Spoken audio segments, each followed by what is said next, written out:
look beyond what's staring at you and what's been placed in your face. Policy making and decision makers are not in migrant communities, and they're not specific or limited to one faith group.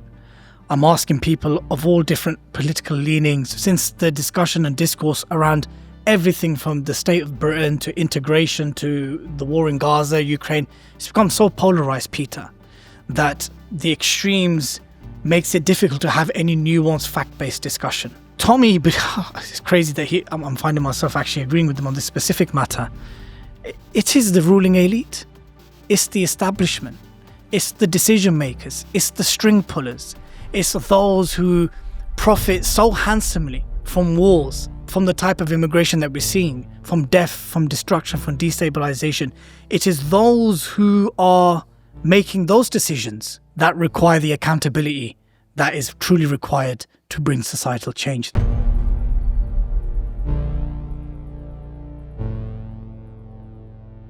Right, Dilly. Did you ever watch that episode of Rogan where they try to fact check Alex Jones live? It was a nightmare. Yeah, it was a nightmare. It doesn't work. You can't. Live fact checking is a problem because depending on how engaged the speaker is and how many facts or misinformation he's dropping, you simply can't catch up with it. No, and it changes the type of conversation you're having, because like I expect this to be one of the better ones I do, one of the more interesting ones, because one, you do a show as well, so you know what it's like, and it's kind of that weird crossover between chat show and journalism. It's like a grey area now, isn't it? And it's Bedford.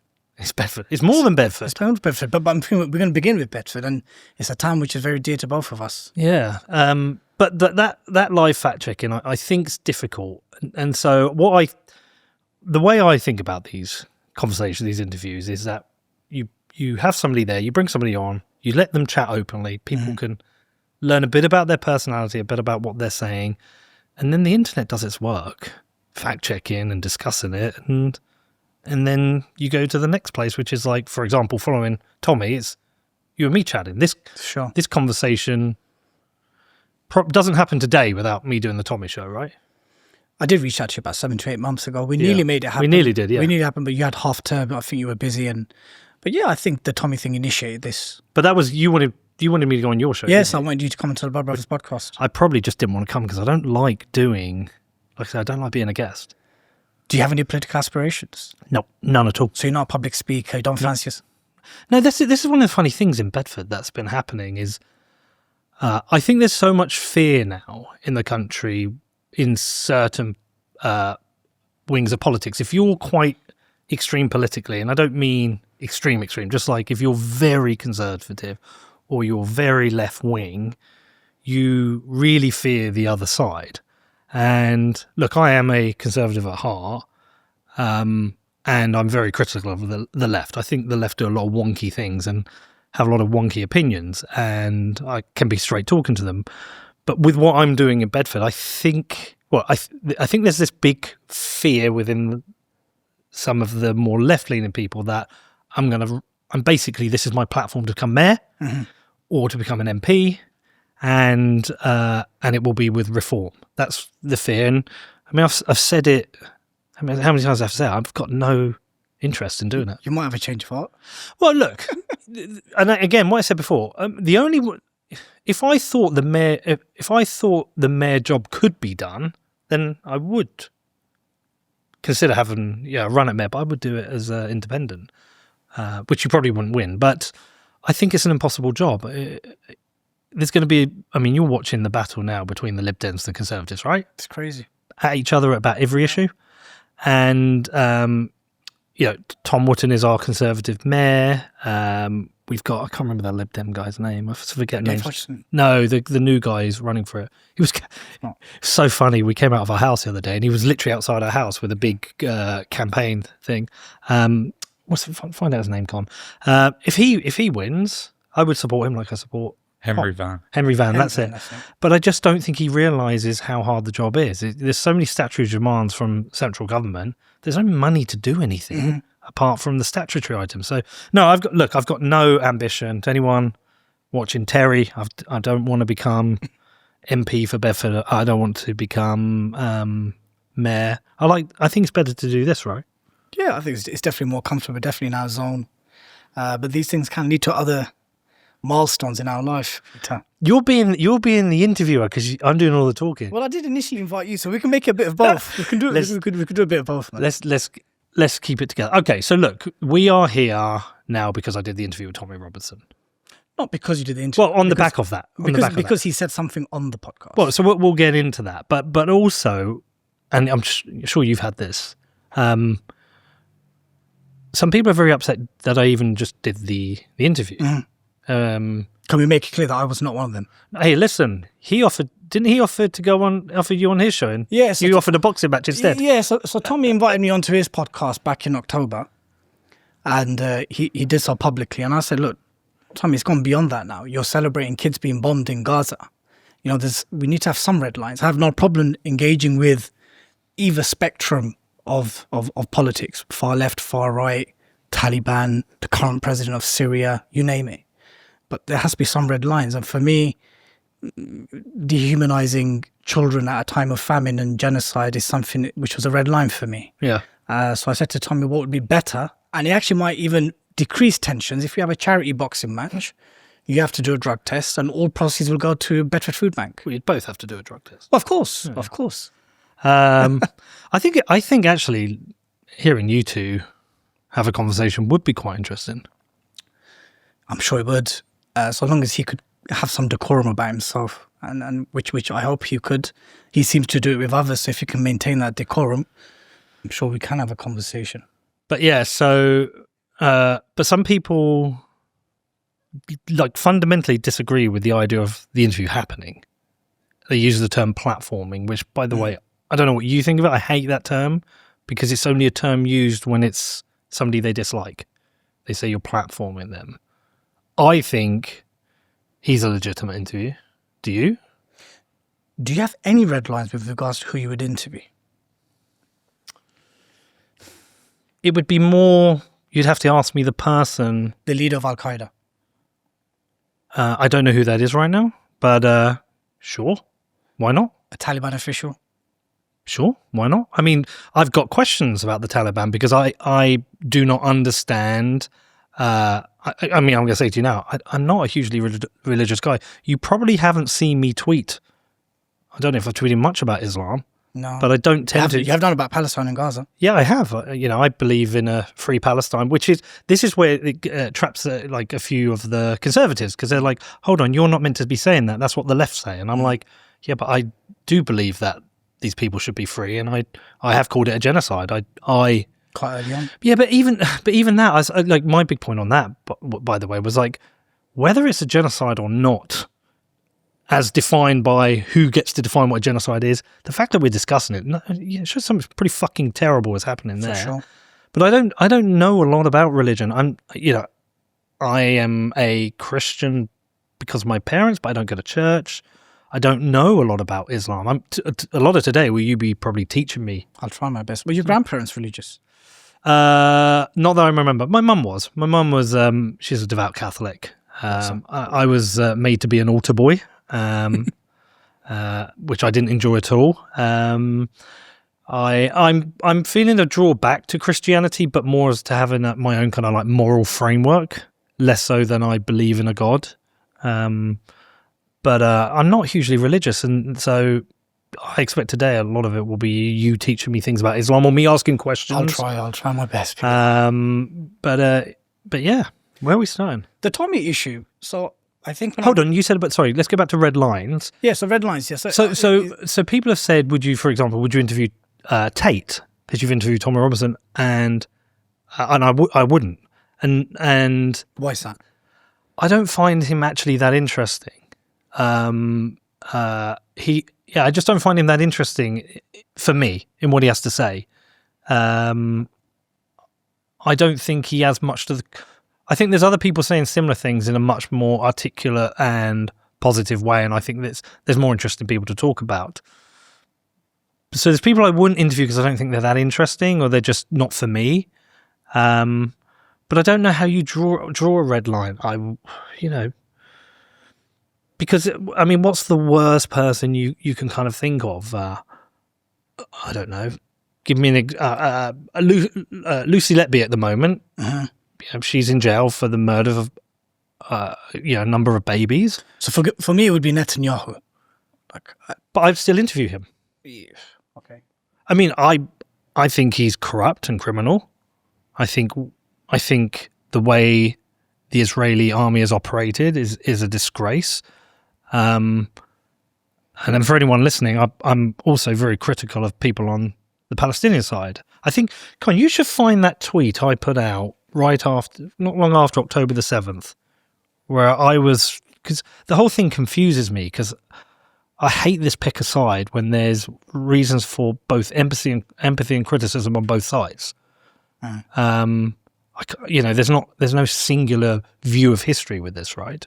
But I would still interview Netanyahu. I'd probably reach out to you, Dilly, and say, look, give me some questions.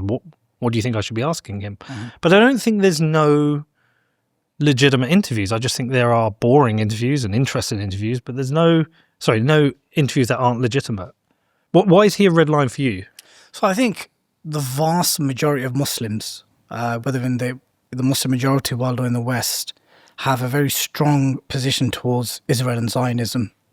One that's grounded on perceiving that ideology and the current conflict there as fundamentally unjust, illegitimate from an occupational point of view, and now a genocide.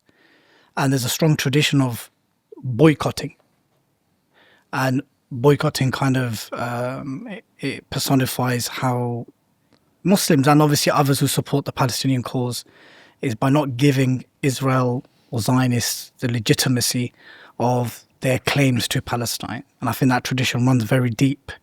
So someone like Netanyahu has overseen, in a conservative estimate, 62,500 people killed, the vast majority being women and children, 90% of Gaza decimated.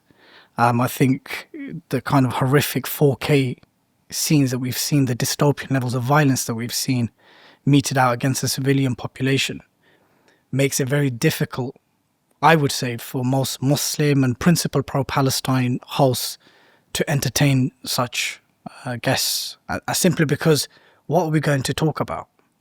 You're going to basically say that Israel has a right to defend itself. You all started on October the 7th. From the river to the sea is a genocidal chant. And the host, if they're Muslim or pro-Palestine, is just going to unequivocally reject. And these conversations have been had. There's nothing new to be learned. There's nothing new to be learned. But that doesn't sound like a red line. That almost sounds like it's just pointless. No, the red line would be grounded on engaging Israelis and Zionists who are responsible for policies that are obviously having a huge adverse effect in terms of bloodshed and death and destruction. I think a line has to be drawn somewhere. Like when Tucker Carlson went and interviewed Putin. In fact, whenever he interviews anyone of late, there's always a huge uproar from some constituency of MAGA and the right, like, look, he's engaging with our enemies and so forth.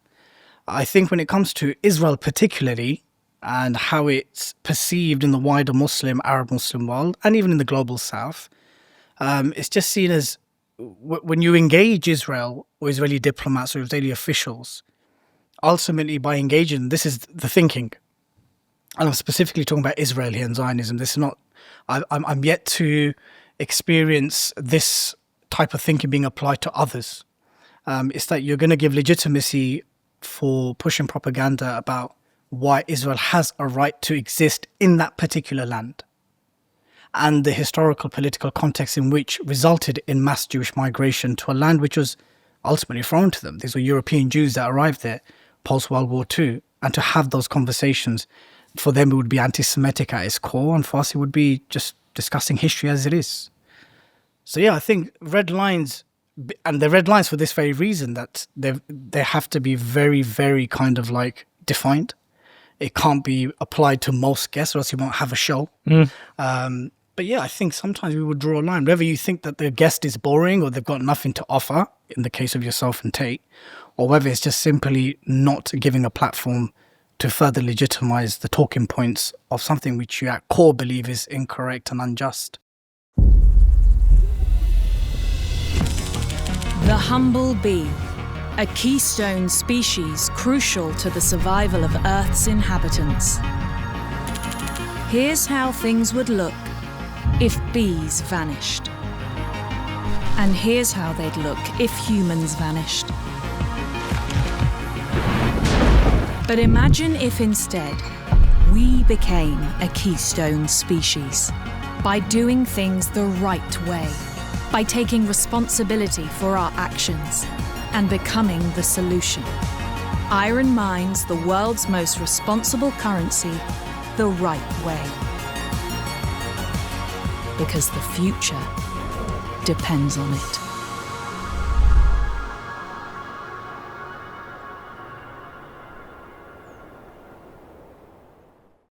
Yeah, this is one of the most difficult subjects to discuss, because depending on your choice of language, you're either a Zionist or a terrorist sympathizer.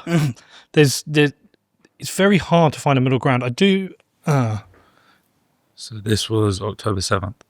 Was that Israel's army has a long and well-documented history of human rights abuses and indiscriminate killing. Similarly, Israeli security forces regularly abuse, detain and torture children. But also, Hamas is a horrific group. Let's not pretend that Israel is not guilty of crimes itself. I mean, I'm not Douglas Murray. I'm not a professor. I don't have a degree. I'm not the smartest guy in the world. I can only say what I see. And I've seen decades, my entire life, history of people killing each other. Just killing each other. Do you think it's been disproportionate in either way? Well, if you measure purely on the number of people who've died, yeah, of course. Essentially, you've got a well-funded state with advanced weapon systems against people with stones and catapults. Yeah. And often, if you have power and strength, you get to dominate over somebody who doesn't have power and strength, which, is something that's been very clear to me. But you will have people far more intelligent than me, understand history far more, who will tell me a version of history from a Jewish perspective. Sure. And you'll also have one from a Palestinian perspective. Mm-hmm. All I know is today we have the Jewish state, and we have people who live there, and we have the occupation of Gaza and the West Bank, which appears to be a place where a number of Palestinians reside and maybe get to work within Israel, but also are under certain controls.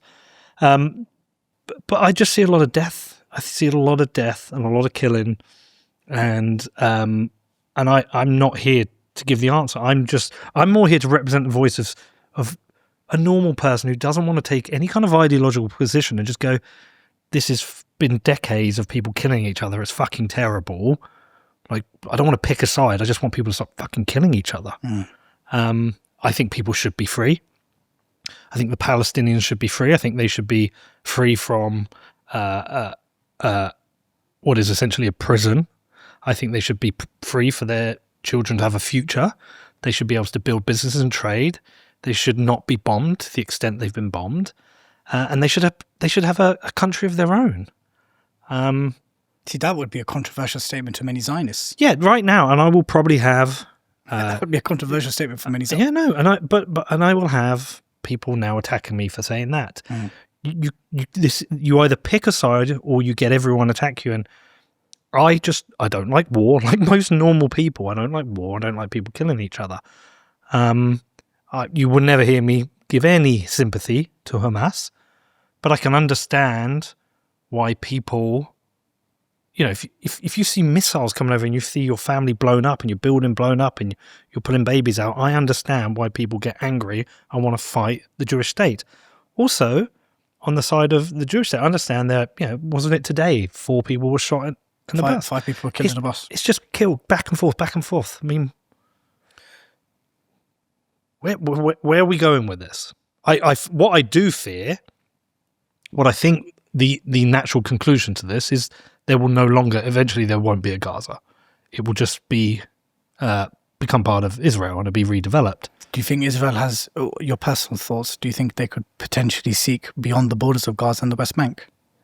Well, but they always have. I mean, if you read Noam Chomsky's the fateful was it the fateful triangle, the relationship between Palestine, Israel, and America, they've always said there's been this encroachment on land. So, for example, when the Great Israel Plan.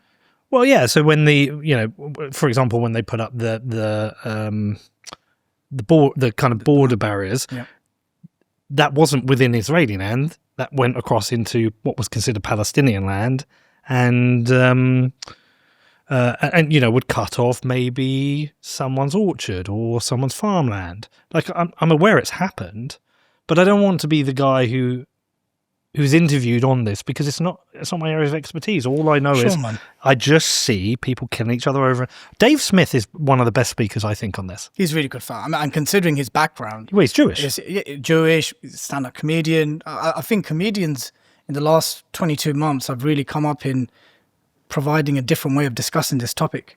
Whether it's Bassam Youssef or what's his name? You just mentioned the Jewish comedian. Dave Smith. Yeah, Dave Smith. These guys, you wouldn't think that they're traditional pundits on this subject matter, but they've come and they've offered a kind of really cynical and reflective way to discuss it. Kind of just holding up a mirror and saying, do you understand what you're standing up for? I mean, the number of people who've been killed since October the 7th is horrific. 64,500 is a conservative estimate. I mean, in Gaza, I think it's somewhere beyond 80,000. And again, I'm being conservative here. We're not talking about the trauma, the amputations, the loss of life now from malnutrition and starvation. Permanent mental health issues. All of that. It's generational. Yeah. So whether it was the secular PLO 20 years ago or the Islamist Hamas today, it'll be someone else tomorrow. And the ideology doesn't really matter so much because it's about the occupation of a land which many believe has been unjustly and, been taken from them. What do you think? You'll know a lot more about this than me, but what do you consider would be the best and most likely and possible outcome for the region? Do you think what I think would be a realistic or what I would like? Because there's two very different things. So tell me what you would like first, but then what is your compromise? I can't see the current Israeli state as it is and as it has been since its inception to have longevity. A state simply cannot survive on a perpetual state of war. Well, it has though. But for how long? How long will that survive for? And with the American public opinion shifting so significantly in the last 22 months, where the Gen Z and Zoomers and the Gen Alpha coming up now, these are going to be tomorrow's voters. And I'm talking about the Trumpists, the MAGAs, your Nick Fuentes type of followers, and the Groypers, all that movement. They're not going to be so sympathetic to giving Israel a blank check in the years to come. So something's going to have to give. What I would like is for Palestinians to be given their land back. The land that was stolen from them to be given back. Because we're not talking about hundreds of years ago. Whenever Muslims, and I rarely see this, you won't really hear Muslims talking about Islamic Spain. It was an L that they took. They were there for 800 years. They came as part of an Islamic conquest. They were there for 800 years. And then as part of the Reconquista, they were kicked out. But you won't hear Muslims talk about, we lost Spain. You won't really hear Muslims talking about losing India after the Mughal rule when the British arrived. Because those are like centuries ago. We're talking about a conflict which kind of happened within our grandparents' time. The Balfour Declaration, the British Mandate after World War I, the Nakba, the creation of the state in 1948, the 67 wars, the 73 war, Oslo Accords, Camp David. It's all in our lifetime, Peter. So I think it would be fair to say that justice can be done now or meaningful steps towards that. I can't see Palestinians or the Arab people accepting the current regime, and there will always be a state of war. What I believe there should be a meaningful long-term ceasefire, which in Arabic is called Hudna, which basically means a cessation of conflict with long-term objectives to basically live in some type of peace. There can't be daily encroachment on Palestinian lands in the West Bank. There can't be violations to the Masjid al-Aqsa, the third holiest site of the mosque. There can't be these daily incursions into Palestinian land and people's dignity. The laws have to change in terms of how Arab, Palestinian, Muslims and Christians have to go through dozens of checkpoints to get from one place to another. Whereas an Israeli can go to that same location but within minutes. These things have to change. It's just not a recipe and it's not conducive for peace. Apartheid South Africa had to come to an end. Sure, we can have a conversation about how South Africa looks now, but apartheid South Africa had to come to an end. Well, Northern Ireland had to come to an end. Northern Ireland had to come to an end. So similarly, the current Israeli regime will have to come to an end because it's just untenable. Peace cannot be maintained like this. Sorry, you said the regime has to come to an end? What do you mean by that? Well, the current regime and all the regimes that have preceded it, that have taken a policy of basically establishing Greater Israel. Look, as we speak right now, Israel is bombing Lebanon, Syria, Yemen, of course, Palestine, 4 countries. It was not too long ago in a 12-day engagement with Iran. So we have to just be very realistic about how is it that a country the size of Israel, who is pretty much entirely backed financially and militarily by the US, carries on like this in the region. Now, they will say we're around hostile neighbours. We're around neighbours who launch missiles at us. We're around neighbours who basically don't want to see the existence of Israel, right? That's the narrative that's pushed. But it's kind of true. As I said, the Israeli regime, as it is now, I don't think it should exist. The regime is in the political party or the country state of Israel? The state of Israel and the different various regimes that have preceded Netanyahu, as it is right now, I don't think is conducive to peace in the Middle East. But it's not realistic. Right? If Ireland was realistic and South Africa was realistic... But what is it the outcome that... Be clear on the outcome that you're... Muslims, Jews and Christians to live in peace. Together. In the Holy Land together. And the conflation happens because... But does that mean the end of the State of Israel? Potentially. As it is right now. It could be something else. What do you mean by something else? Because we don't know. We haven't even started to have that conversation because Israel has unequivocally rejected the two-state solution in the last 2 years. They're like, this is something we're just simply not going to entertain. And they've obviously framed that argument around the events of October the 7th, basically saying that, look, how are we going to be neighbours with people who carry this out, thinking that history began on October the 7th. But, no nation state has a right to exist, fundamentally. Whether it's Bangladesh, the country of my ethnic heritage, whether it's the United Kingdom, whether it's Congo, no country in its essence has a right to exist. These things are so fluid, they change with history. States and countries and empires, borders shift, ideologies shift, leadership shift. These things change, they're very fluid. The very notion of the nation state is very new. It's only been around. Most flags in the world are like last 80, 90 years. Things can change. Things can rapidly change. But would a better solution be somehow to reach a two-state solution with as minimal conflict as possible? For me personally, as a Muslim, as someone who feels very strongly about the Palestinian cause, it would go against my values to believe in a two-state solution. I'll tell you why. I believe the whole of Palestine, historic Palestine, to be the land of the indigenous people of that land. For me to now whether that state happens or not, or whether it's a precursor to something better, that's for the people of that land to decide. But for me, I feel entirely uncomfortable, and it goes against my own morality, to give legitimacy to an idea of peace when that peace was ultimately born out of an illegal occupation and land theft and now genocide. So for me, it just doesn't sit right with me.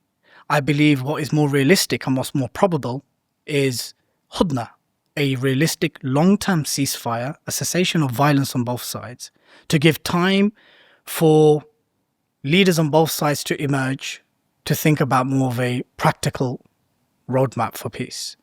The two-state solution, we've been banging on about it since the last 50, 60 years. The reason why it's not happened is because Israel, from my perspective, from the perspective of many Palestinians and those who kind of lean towards that way, and I would actually say that that is probably the position of most now, especially in the last 22 months, is that for there to be any kind of serious, meaningful talks about peace, the violence needs to stop. The illegal occupation needs to stop. The apartheid-type laws need to stop. The kind of aspirations of a greater Israel need to stop. Judean Samara, these conceptions of a Torah Talmudic greater Israel, this is all not conducive for peace talks. Palestinians want their land back, or they want compensation for the land that was stolen not too long ago, 50, 60 years ago. Things that happened in our lifetime, not our lifetime, but in our grandparents' lifetime. So I think if we're more serious about expectations, I think peace is more possible. I think if we BS around things that we think are going to work, it's not going to work.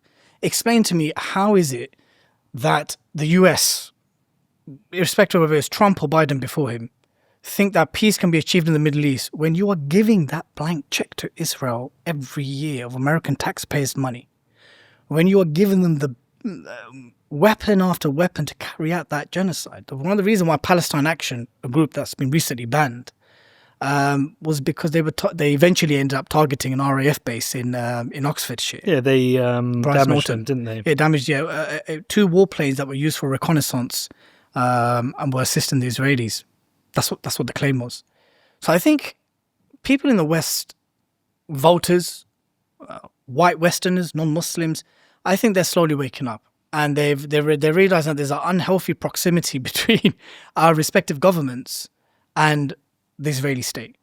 That there appears to be one law or one type of foreign policy that we adopt with them, and something completely different that we adopt with the rest of the world. It does seem to go down political ideologies as well. There's a pressure within conservatives or within government. So if you're within government, there is a pressure to side with the Israeli government, or if you're a conservative, you tend to side with the Israeli government, which is why maybe I'm a bit of an outlier on this, because I'm not a lefty, but at the same time, I'm very sympathetic to what's happened to the Palestinians over the decades, certainly since World War II. Very sympathetic. I think and I'll get hammered for this. Yeah, one of the tragedies of the entire thing is that many of those enacting the policies that we're talking about are descendants of those who suffered the Holocaust. And you can actually go back to the early footage of the ships arriving in the ports of Haifa, that Palestinians welcomed them with open arms, shared their homes with them, shared their courtyards and their, what do you call those things where, you grow tangerines and lime and lemons? Orchards. Yeah. Yeah, share their orchards with them. Things were jiggy, and then all of a sudden, not all of a sudden, the Jewish groups were being armed by the British state. So now we're going to go into history now, and the British mandate, the colonial British mandate of the time, played a role in the situation that we find ourselves in today. That's why I don't accept this argument that why is everyone bringing issues of the Middle East here to the UK and the West? Well, in the UK specifically, the Balfour Declaration was signed here. Sykes-Picot was between Britain and France just towards the end of World War I. So Britain has an active role in that. There are weapons that are being made in the United Kingdom that are being used on women and children. Our taxpayers' money is going towards supporting Israel in some shape or form, especially in the foreign policy areas, more so for Americans. And that's why there's been a huge awakening in the kind of MAGA circles, especially with the Groyper. Do you know much about the Groyper movement? The Nick Fuentes Groyper movement? Oh, yes. He's being considered anti-Semitic, isn't he? Yeah, so I know you tweeted recently about ethno-nationalism, right? Yes. We can talk about that later, but those arguments now have become very mainstream. They've now... I know. I see it in our YouTube comments. Yeah, it's not fringe anymore. I mean, ethno-nationalism, when we talk about British nationalism, I mean, it kind of falls within 3, and I think it's the same across the pond. Ethno-nationalism is basically those who want to see a whiter Britain or a whiter America.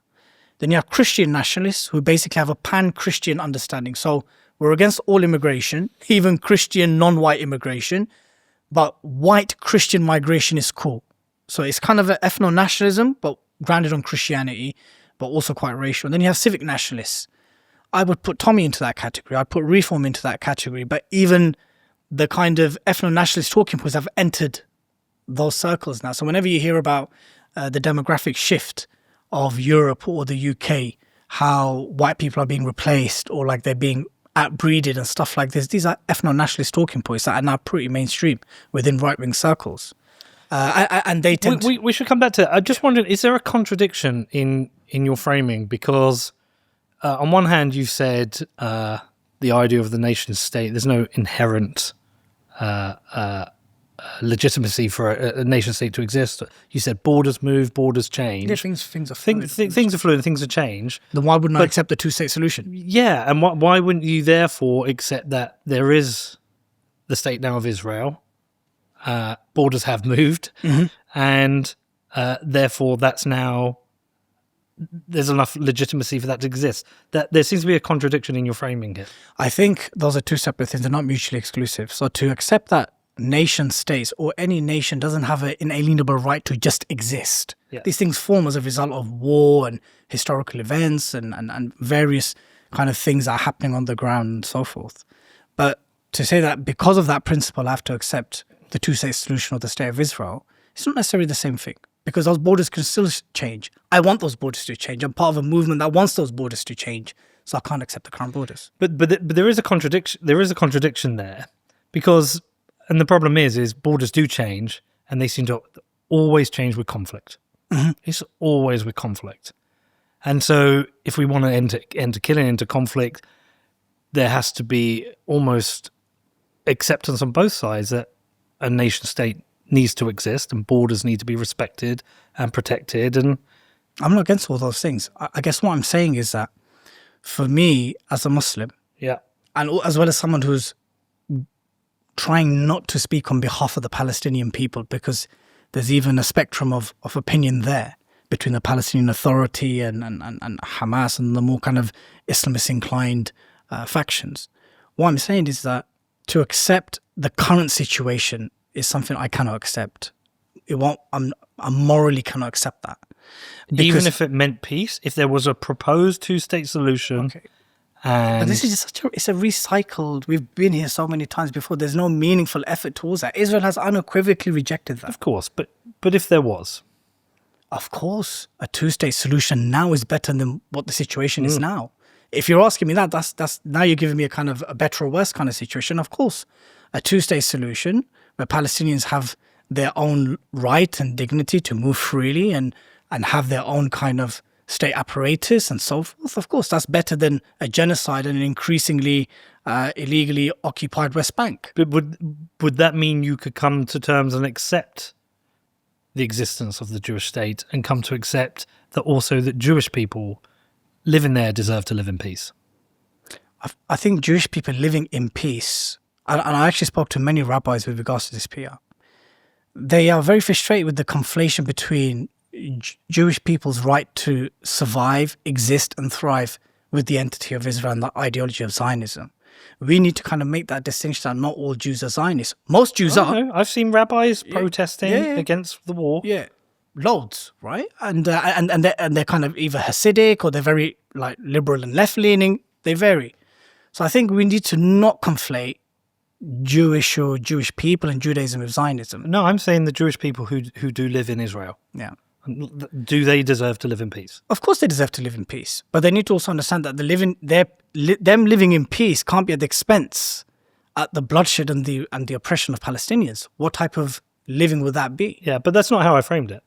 But I'm saying that I'm countering that. Yeah. So I'm saying that, of course, any human being's right to exist in peace and dignity surely cannot be at the expense of the oppression of others. And I think fundamentally that's what it is. And the sad thing is, I expect, as long as I live, if it's a few more decades, this will be the same it has been for as long as I've lived. I expect a perpetual state of war in the region between Israel and some of its neighbouring countries. I don't ever expect normalization of relations between Israel and Iran. Although we got close with Saudi and Israel, didn't we?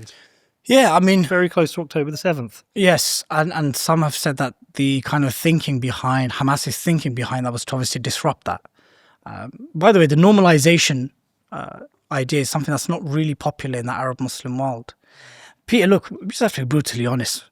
Israel, the perception of Israel, the state, and the ideology of Zionism is something which is seen as, existentially kind of oppressive to the local people. And that's just fact. It's not because they're anti-Semitic, because I would separate the government, because the state is the government, but the state is also the people. Yeah. Like, I am British, but I do not believe my government represents me at all.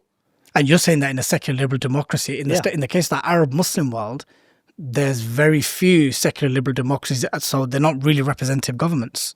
But do secular liberal democracies struggle? I've been out to Lebanon. Yeah. Had a great time, loved it. But it's a struggle. I mean, it's a bit of a tangent, but do you believe that secular liberal democracies can work, or do you think each country should have a base framework of what its religion is? So, for example... The latter. The latter.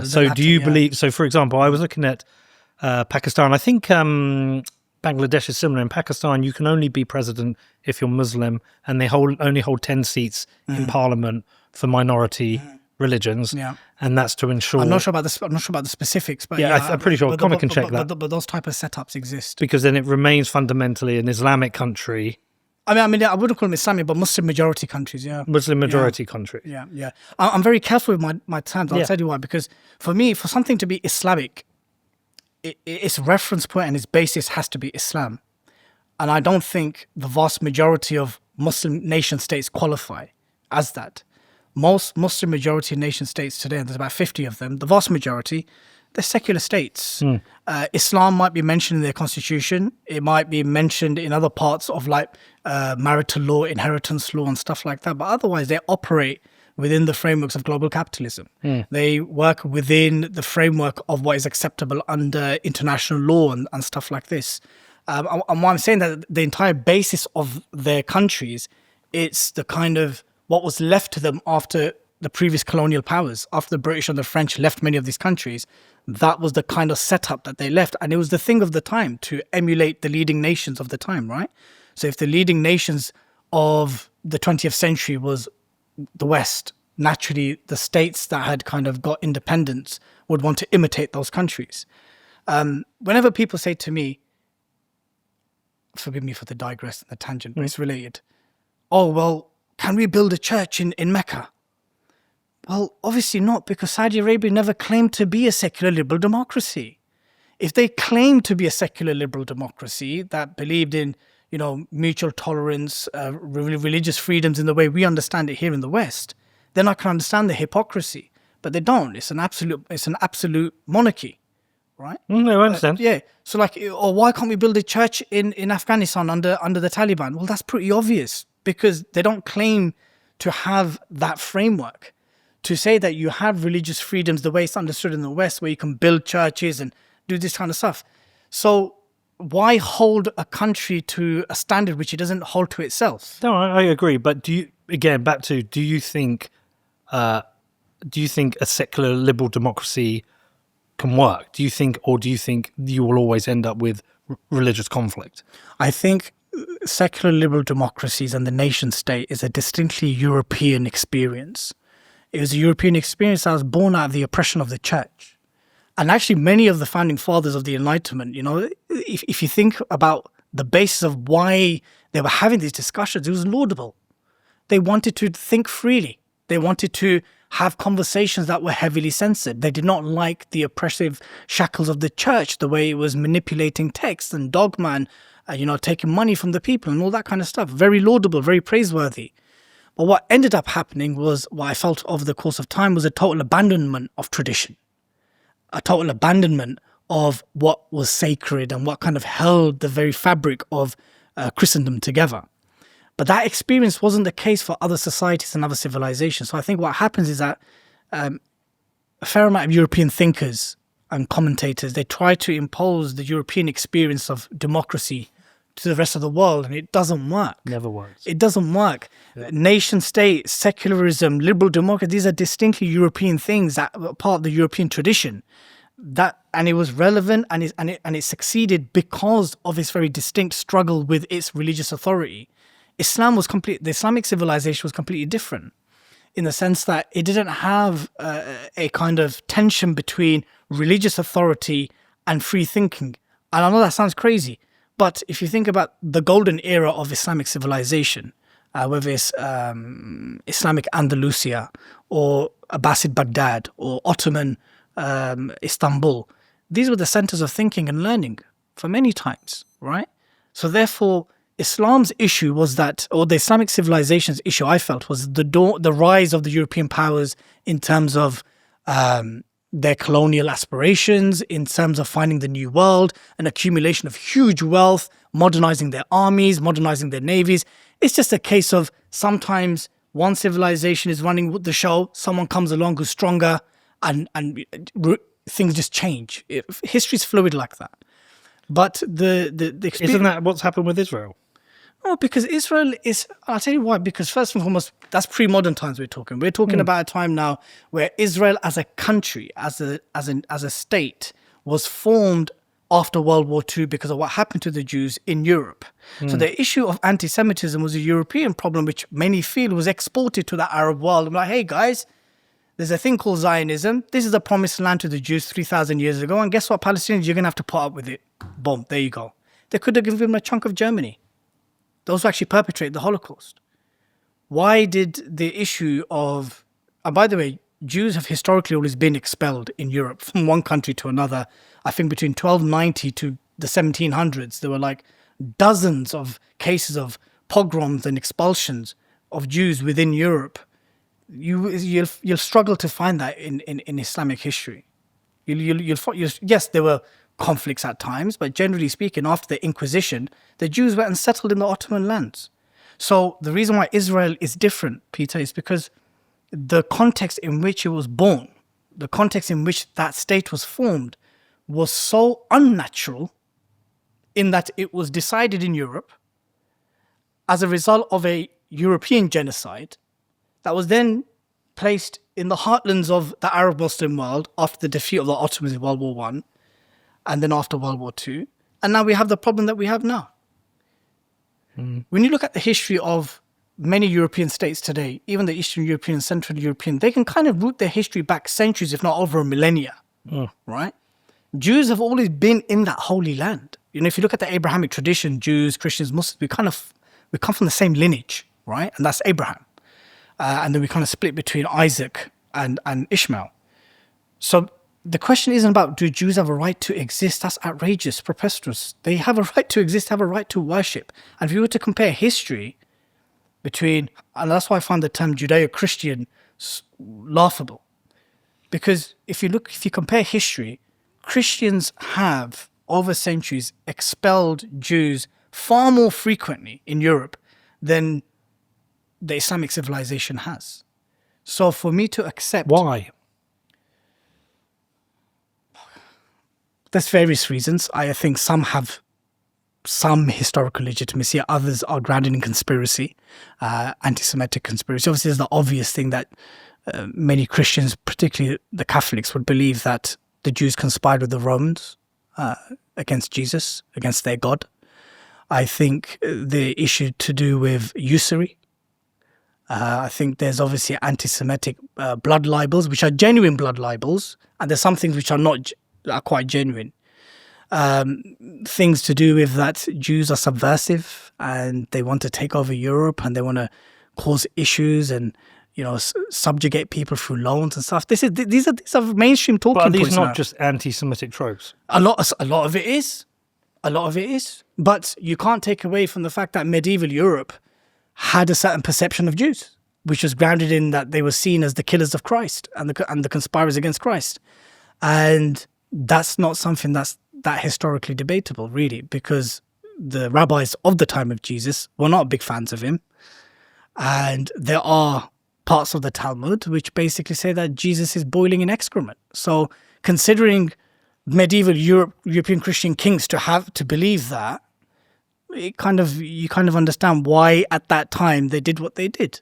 Of course, it's unacceptable, but that's the medieval European narrative. That Jews at a time were a subversive group of people that kind of enslaved kings and caused civil wars through usury loans and stuff like this. This is well within... ethno-nationalists always talk about it. They talk about the Kalergi plan and they talk about white replacement and they talk always about these evil Jewish conspiracies to kind of have Christians and Muslims be in a state of perpetual war whilst they're making money there, creating wars there, creating a refugee crisis there. These are very, very mainstream talking points now among some right-wing circles. I mean, I know we went on a mad... No, it's fine. I mean, I've never had an issue with any Jewish person ever. I've never had conflict, never had argument. I've never experienced Jewish people going into a community and causing any problems or issues. I've found that Jewish people are very hardworking, disciplined with their work, very rooted in family and tradition. I've never had any negative experience. But I've also, which is why I've talked about it on the show, I've never personally had any negative experience with Muslims, with Hindus, with Sikhs. I mean, when you come from Bedford seems to be this, we have our problems, right? And my experience is everyone else's. But when people have tried to lead me down that conversation with regards to the issues of the UK, which I talk about a lot, and they say, well, we need to deal with the Muslim problem, I'm saying, look, I'm from Bedford. We're a very well-integrated community. We have a large Italian community. We only fall out with them during the World Cup if we play them. We have a large Indian community. We have a large Muslim community. We have a large Eastern European community. We actually all kind of get on all right. I think Bedford's one of the very few places which you can kind of point at and say, look, if you want to say multiculturalism has failed, I don't think Bedford would be an example where it actually probably hasn't failed. No, it's totally, it has succeeded. It's people want to claim it's failed. Yeah. But there'll be people right now watching this angry and tapping and going, well, Bedford hasn't always been, this is what they say, it hasn't always been multicultural. You're just young. Back in, 60 years ago, it wasn't. Fine. That's 60 years ago. I'm telling you right now, what we have now is a very well integrated town. I've actually said the biggest problem in our town, drugs are a problem. But a lot of the problems that I've been dealing with in Bedford is from native white drug addicts, native white alcoholics, native to Bedford, maybe Milton Keynes, Northampton. Mm-hmm. That's the biggest issue I see we have in Bedford right now. We do have drugs issues. We do have criminal gangs from a range of backgrounds. Every town and city does. But we haven't had protests about hotels. We haven't had, some people have tried to bring racial conflicts into the town. What happened with Queen's Park when the EDL wanted to do their march through? Yeah. And people have tried to bring what they think is a problem into Bedford, but... Well, you saw what happened. What? You saw what happened last summer.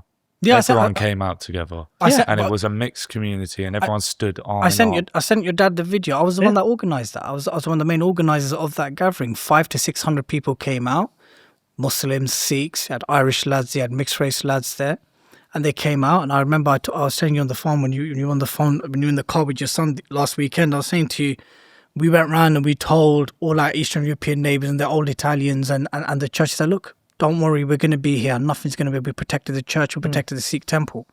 And that is why it kind of leads into the whole Tommy conversation when he basically said twice that the heroin trade in Bedford is controlled by the Muslim community in Queen's Park. Yeah. It's an outrageous statement, patently false. And well, I can't prove it either way, but it's untrue. Well, but I can't prove it either way. How would you prove something which can't be categorized in that way? So how? That's not to say it is or it isn't. I'm just saying. Look, let's go back and actually. How does a faith community control heroin trade? That was the more interesting point that you put to me. Yeah. When you actually said to me. When drugs are controlled, say, by, I don't know. Irish, English, Eastern European, South American. They don't say a Protestant gang. Or Christian gang. Or the Christian community. Yeah, they don't say that. They don't say that at all. And that was a fair point. And I couldn't even disagree with you on that. The separate point, are there drug gangs in that area? And it seems to me that... with Muslims, when there are perceived issues or issues, we group it under the religion. But when there's other groups, we don't group it under the religion. Do you find that problematic? It's new to me, I think so. But the reason I find it problematic is actually if there are Muslim drug gangs or gangs of drug dealers who are of Muslim faith, they're probably not considered good Muslims because they're probably not being faithful to their religion and what they're doing. I don't think drug dealers generally are motivated by religion. No. That's why when you categorize crime and crime stats, it's not broken down by faith. Now, terrorism could be, politically motivated violence could be, sure. The jail population and the demographics of prisoners, sure. But crimes like drugs and narcotics, like murder, like rape, like robbery, like fraud, is simply not categorized by faith. So to say that a faith community, and I guess, when I first tweeted and I called you out, because that's basically where it all started, right? On every platform there was. I got ping, ping, ping. Ping, ping, ping. On Facebook and X. Facebook and X. Yeah. And then we had the email correspondence as well. Yeah. I think that's why, and by the way, Peter, as grateful as I am, and honestly, you've done the best thing and the most honourable thing is to invite me on and invite somebody to have a conversation. Well, this is what free speech is. For sure. But I think the frustration is still very much that Tommy came on and he basically said, the Muslim community. Okay. So look, I'm just trying to think why is it categorized? Sometimes we hear it's like a way of grouping, right? Yeah. Sometimes we hear Eastern European gangs rather than say, specific countries sometimes. Okay. And you'll explain this better to me. Within the Muslim community, I'm assuming there is people from all different countries and backgrounds. So it's an easy way of grouping, perhaps a lazy way, but an easy way that people have grouped people together. Like that's happened with the sex crimes that we've seen across the country with the rape gangs. And I think it's just become a way people have grouped it together. That's a separate point to the challenging of Tommy, because I did take issue with that, because I'm pretty sure, I did say that we don't have an integration issue with Muslims in Bedford. I did say that. And I also, when he said about the Muslim gangs, I said, no, we have county lines here. But live processing, interpretation, etc., you've done, how many interviews done? You know it's challenging. Sometimes you miss things. Sometimes you're looking at your notes. You just go through a conversation. I think what it was, you, like I said to you, I think I said this to you in writing and on phone, had you been a non-Bedfordian, if you were not from the town, I think it would have been excusable for many. But I said no. I said no, we have county lines. No, but you didn't... Yeah, look, your expectation from me in a live environment is different from what I delivered. I think people just thought Peter McCormack, chairman of a football club in Bedford, has a cafe, he's a man of Bedford, wants Bedford to be great again, doesn't want to shit on Bedford, but allowed someone to basically talk about an entire community that's part of Bedford. But again, it's not that I allowed him. Or didn't check him, or push back, or correct him, or check him, or even ask, like, Tommy, where'd you get that from?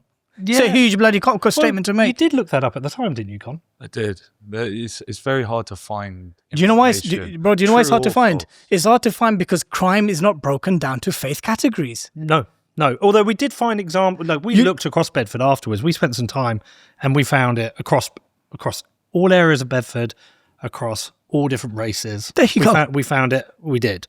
I spoke to a friend I know is high up in the police, and he said to me, well, what he's saying on a national level is kind of true. He said heroin is controlled, he said, by Muslim gangs. He used that term.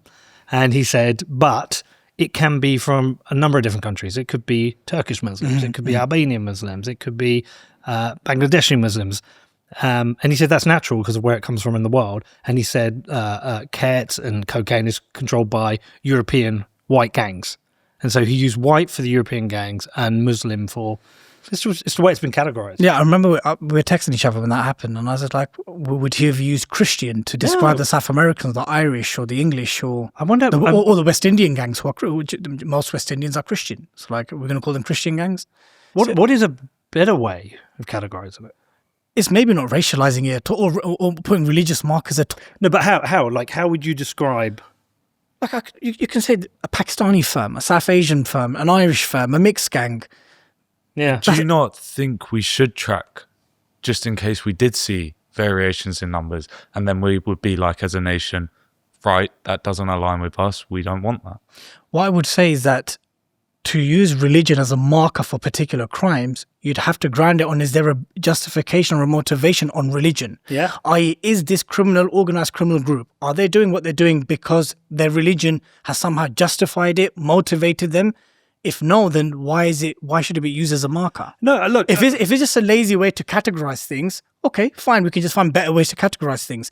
But the very fact that these types of crimes are not motivated by religion and people of all religions and no religion embark on it, I don't think it should be categorized that. And categorizing in the way that Tommy did, unfortunately for many in this current climate and in light of Queen's Park being targeted last summer, is very recklessly dangerous. Yeah, look, I would put the question to him as well, because I think it's an interesting question, because I hadn't had it actually framed to me that only in this scenario do we categorize via religion. We don't, and there are, other differences. Maybe in Northern Ireland, there's been categorizations based on religion because there was a separation between the Catholics and Protestants, so that has happened, and we have had various sectarian violence in different parts of the world, right? So I understand that, but yeah, no, look, I can't disagree. You raise an interesting point. Why? Because we've done it with it's not just the drugs. With a lot of the rape gangs, a lot of the... Yeah, we're going to discuss that. Well, a lot of the categories, there's been separate. There has been Pakistani rape. It's been mainly Pakistani, but also Muslim rape gangs. That have you ever asked Tommy that, though? Have you ever asked him, why do you frame it like that? No, not at all, because it's only recently that you and I spoke. Yeah. And that's why I think it'd be interesting to have the two of you together, to have that conversation without the gloves. No, I'd be fascinated to hear him explain it to you and you two discuss it, if it could be done calmly, and I'd be interested in that. And it's something I will probably ask a few people, or if I hear it brought up, say, well, why have you said a Muslim gang rather than an Asian gang or a Pakistani gang? So Tommy would say that the reason why he chooses to use Muslim or Pakistani, but Muslim grooming gangs, is because the Prophet Muhammad, upon him be peace, married Aisha at 6 and consummated the marriage at 9. So that's the predominant position. There's other minority position, I say 12, 15, 15, 18, but 6 and 9 is the predominant position. Now, if we take today's sexual morality and framework, that's unacceptable, right? In the same way when we talk about the biblical marriage of Jacob and Rachel, or Rebecca and Isaac, some say that she was 3 years old. Others say that Rachel was 12 years old. I don't know any of this, by the way. So. Yeah, so no, these are biblical prophets. Yeah. So Isaac, Jacob, even Mary, Mother Mary. Biblical scholars say that her marriage to Joseph was about 12, 13 years old. So many Christian kings betrothed and married young girls, and they did so for centuries. And it's interesting that this whole thing about the Prophet, I'm talking about what we're... You think this is where Tommy comes from on this point? No, but he's been on camera saying that.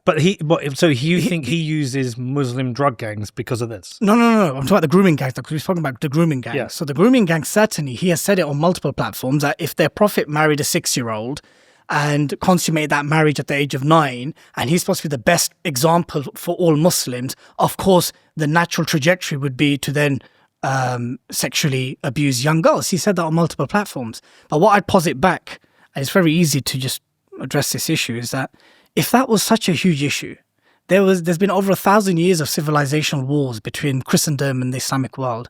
Not once did any major Christian polemicist or scholar ever say Muhammad married a 6-year-old, consummated at 9, therefore it's a false religion, let's go and kill the Saracens. That was never the case, because they knew that in pre-modern times, those things were accepted and normal.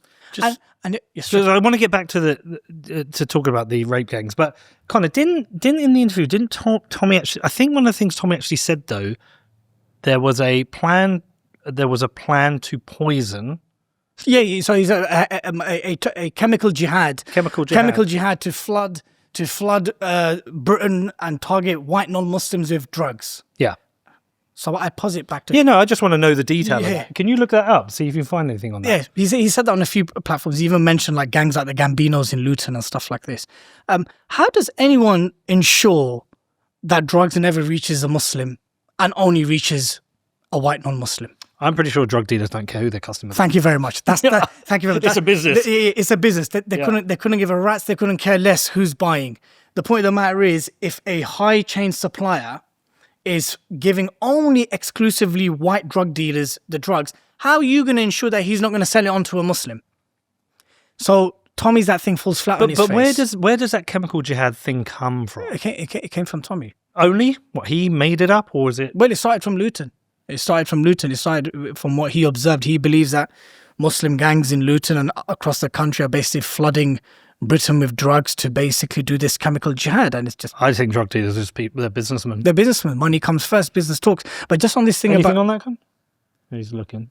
Just on the Muslim grooming gangs thing, the reason why... Wait, what's your source here first? Can we scroll up to the top? What website's this? I want to know first. Yeah, what is this? Medina.net. md.india. Okay, Yeah. okay. India, okay. Yeah, but because there's a conflict here, right? Yeah, I mean, I would want to know if there's... Something that's credible. Terrorist drug gangs plan to flood the UK, but that's terrorist drug gangs. But no one ever talks about the fact that heroin trade was at its peak during the US invasion. Well, they They protected the fields. Yeah, they protected. And if we're all going to accept the Iran contraband scandal, where tons of cocaine was flooded to basically remove a communist regime in Nicaragua, if we accept that to be truth, why is it beyond the pale to understand that maybe the same was happening in Afghanistan? I've been to Afghanistan twice, and they're burning poppy fields. They're giving farmers alternative halal Sharia compliant crops to grow. And when I went there, they said, look, you know, the US and NATO manned these poppy fields. The Afghan National Army manned these fields, and they had a very lucrative business here. That's so fucking weird. Yeah. Back on the Pakistani rape gangs. Yeah. How difficult an experience has that been for the Muslim community, you know, people like yourself and your family and friends to go through, being such a massive story in the public eye? Mm.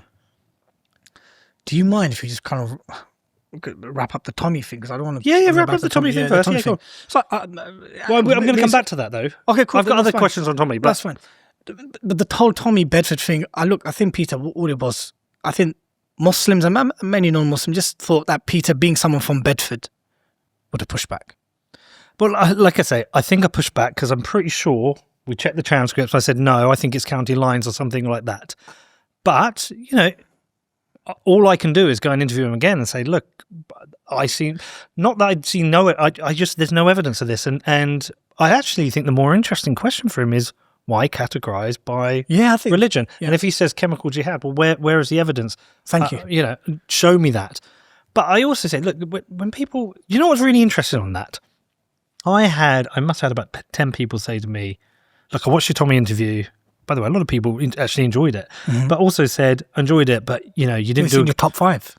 Yeah, well, yeah, but I don't do them for the numbers. If I did it, look at all the ones I do that get 5,000, 6,000. Connor, do we know how accurate are we at predicting our numbers before we do a show? Pretty good. I think this one will be. I think it'll do 100,000. Let's hope so. But we're pretty good, and we still do shows that have got 5,000, 6,000. Some of the best shows I've ever done are the low view numbers ones. I don't need the numbers because I don't need the money. I do the conversations that I'm interested in. Tommy, I was really interested in doing the conversation. But people said to me, this was really interesting and quite telling, said, oh, I really like the Tommy interview, but you didn't do a good job on the Queen's Park thing.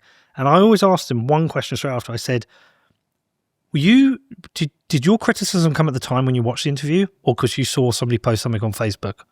And they said, because I saw somebody post something on Facebook. So I said, so you didn't realise at the time that I should have pushed back harder?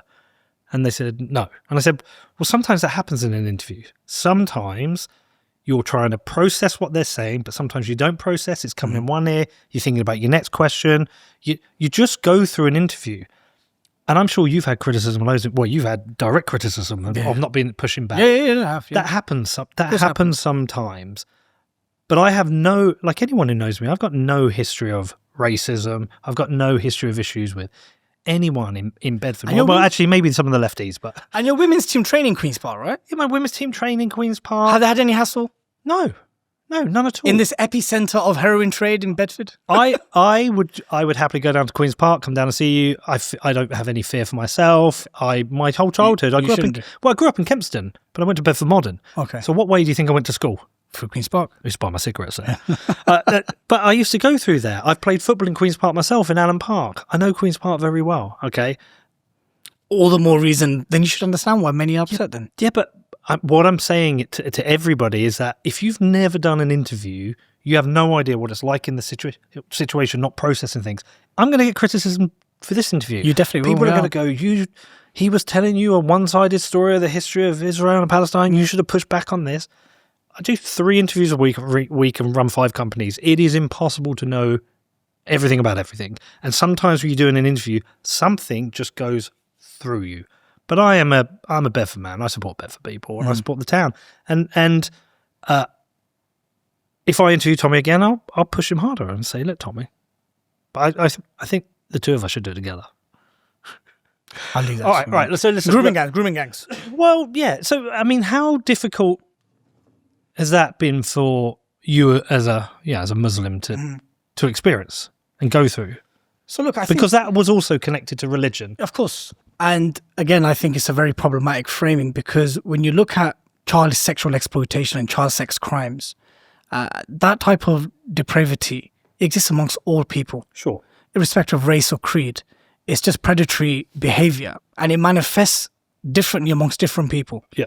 So I have many friends and family who work within the social services and they say, look, whenever we deal with CSE within a white family construct, it's nearly always generational.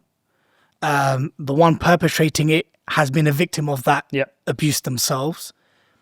Whereas when you see it taking place in different cultures or different faith groups, it manifests differently. But it's the same sexual predatory behavior. Yeah. Right.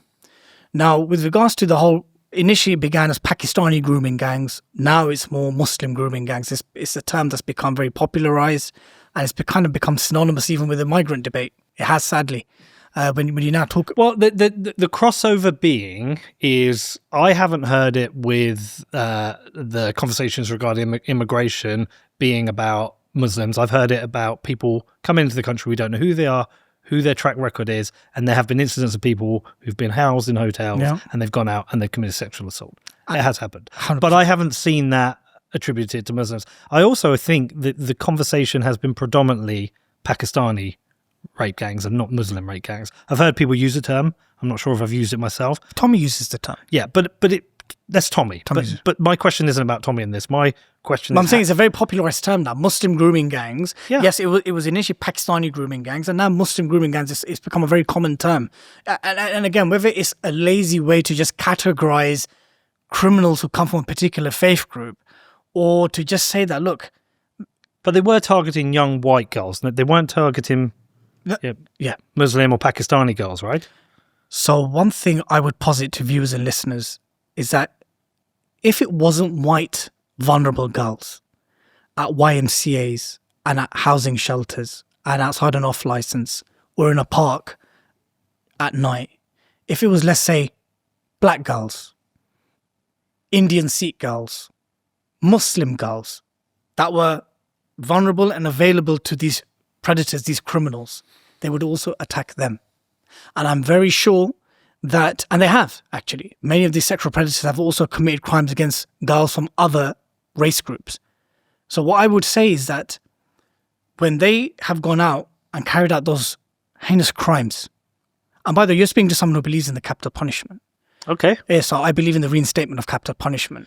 I believe in amputation. I believe in lashes. Oh, hold on. Right? Hold on. No. No, it's interesting because there was a guy tweeting the other day. He was basically calling us a nation of pussies. He said, in the Arab world, if you do that, you're going to face a very harsh punishment. Yeah, in the Muslim majority world, for these types of crimes, especially if they were carried out by married men, it'll probably be capital punishment.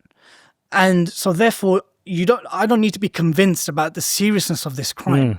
What I'm basically saying is that it should be zero tolerance to anyone who carries out these types of crimes. Now, as for the targeting of white vulnerable girls, which was the case in Rochdale and Telford and Rotherham and many of these places, and if there was an institutional cover-up by councillors, by local authorities, by police officers, I swear by God. If there was. Okay. Yeah. As in, to be conclusively proven beyond reasonable doubt, heads should be rolling. Yeah.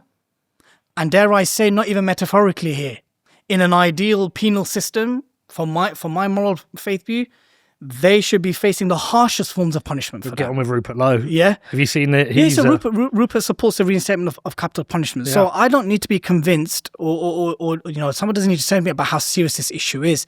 Yes, and I believe in the most serious crime and the punishments for those crimes. Now, why these criminals went and did what they did in the way that they did boils down to a few number of things. First and foremost, these guys were not representatives of the faith. If anything, they were the worst representatives of the faith. And in fact, what they did was entirely un-Islamic. These perpetrators in Rotherham, in Telford, in Oldham, in other parts of the North and the Midlands, they were not devout religious men. They did not come from madrasas and mosques. They were not scholars or activists. Some of these were in the nighttime trade. Some of them were drug dealers. Some of them were already inclined towards the criminal world.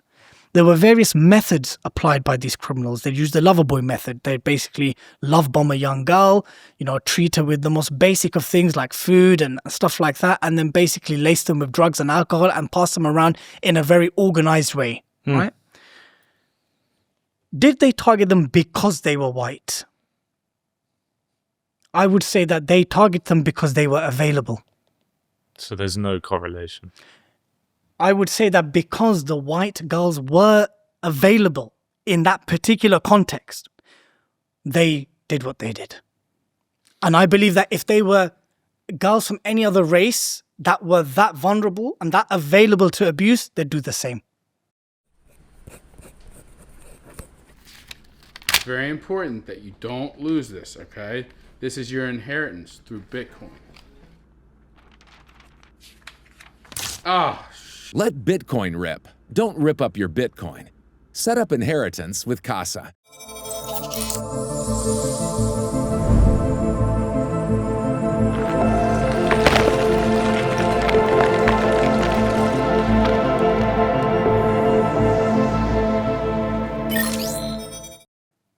So the accusations that they targeted them because they see white young British girls as less than a Muslim. I can't accept that, man. I mean, if that's what the criminals believe, then that's their distorted views. If that's what they. But have they said that? I think that accusation is out there. Can you check if any of the perpetrators said in their criminal defense? I don't know I don't think I would trust anything they would say anyway. So where would we get that from? I don't know. Because for them to say we target them because they were white, which means that they would have to articulate that as a motivation in some place or form. But there's defo a correlation between the amount that happened and the proportion of white compared to non-white. For sure, but one So why? Yeah. So why? Yeah, exactly. Fair question. And this is and I'm glad you asked this, nephew, because it's one at the core of the argument. Why were the victims disproportionately white? Why were the victims disproportionately available in these places? Why did they make? So we need to now talk about the institution. And also, why were the perpetrators disproportionately Muslim? Disproportionately Muslim and possibly Pakistani and Muslim in certain towns and cities. Sure. Yes, yeah. So we need to be fair here. So let's also make no mistake that the vast majority of child sexual exploitation crimes are committed by white men. Well, is that a per capita? No. So even if you look at the per capita, remember there's no conclusive data here, and I've written in that because I knew if you can look into this. We have 4 bits of data available. We have data from just 2 secs.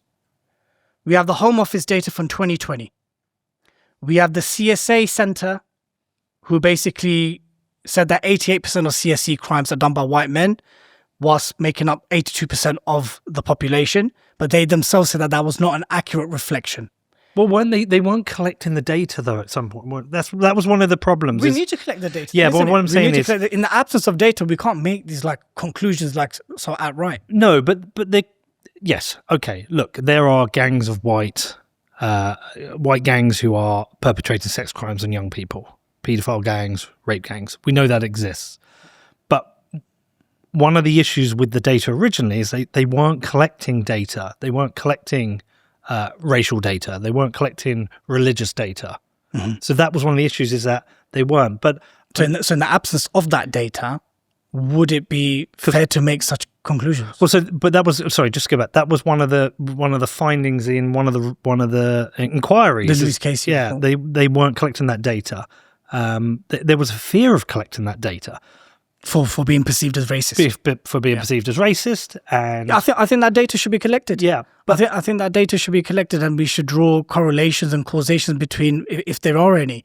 What I'm saying, though, however, is that child sexual predatory behavior exists in all types of people. of course, yeah. It manifests itself in different shapes and forms depending on culture and religion and demographics and so forth. When you take, let's say, if we take 5 cities, Rochdale, Telford, Rotherham, Oldham, and maybe another major of the 5 northern cities or towns where it took place. These towns and cities already have a high population of Pakistani Muslim males. Sure. So when you take data of that crime from those towns and cities, it doesn't come as a surprise that there would be a per capita overrepresentation. But if you were to have conclusive data across the country, the breadth of the country, that would give a more accurate depiction of Does it exist? Got to look. He'll find it. I don't think it does. That's why Louise Casey, she presented that in her last review, that look, in the absence of this data, it's hard to draw such conclusions. She said, however, in towns and cities where it took place, yes, per capita there was an overrepresentation. But what do you think has gone on there? I think these are sexual predators, opportunists who saw young, vulnerable kids that they could sexually abuse and make money from. And I firmly believe that if it was any other racial group of girls that were in that vulnerable position and were so easily accessible, and they would have done the same. You also have to ask, though, with the lack of that data, why was this happening in Rochdale, Oldham, with these large Pakistani communities, and not Fulham or Chelsea? Like, there's got to be some correlation there, no? Yeah. So what I'm basically saying is that child sexual exploitation manifests itself differently between different cultures. So how it would manifest in Fulham or Chelsea would look very different to how it would manifest in Rochdale. Yeah, because like you said, in Fulham and Chelsea, it might be historical. It might be generational. It might be in the context of gangs or country lines. It may take place in different ways. But in the case of some of the northern cities and towns where it did take place, that's how it manifested itself. Do we know why? Look, these guys are criminals, and we have to not lose sight of that. That they are criminals, sexual predators. Yeah. Some of them were married, had kids, same age. Some were leading members of their local community. Some of them were. There were police officers involved. I've heard. There were police officers involved. Some have been caught, and there are going to be more that are going to be found out. So this sounds like a huge problem, and at the core of it, we have to understand what motivated these guys to do what they did. If the argument is that white girls are easy and less than Muslims and therefore easy targets, how do you prove that? Even with, and if that was, they're not going to give that in testimony. And there's 4 million Muslims in the UK. That's like 4 million citizens, Muslim citizens of the UK. If that was such a predominant type of thinking, I think we'd have a huge problem in the UK. The fact that it was happening in certain towns and cities, the fact that it was happening within certain particular contexts, when you look at the Labour Party, the local authority, those type of cover-ups and those type of institutional cover-ups, if it can be proven. But from what I'm hearing, that in some cases there were. I just find it difficult to put a religious motivation or a marker on crimes unless it's explicitly said. Unless one of these groomers or their lawyers, or they've written it, or they text each other, or there was some type of correspondence to say this gori, which means white girl, white, is XYZ, or this kafir, which means a non-Muslim, or kafira.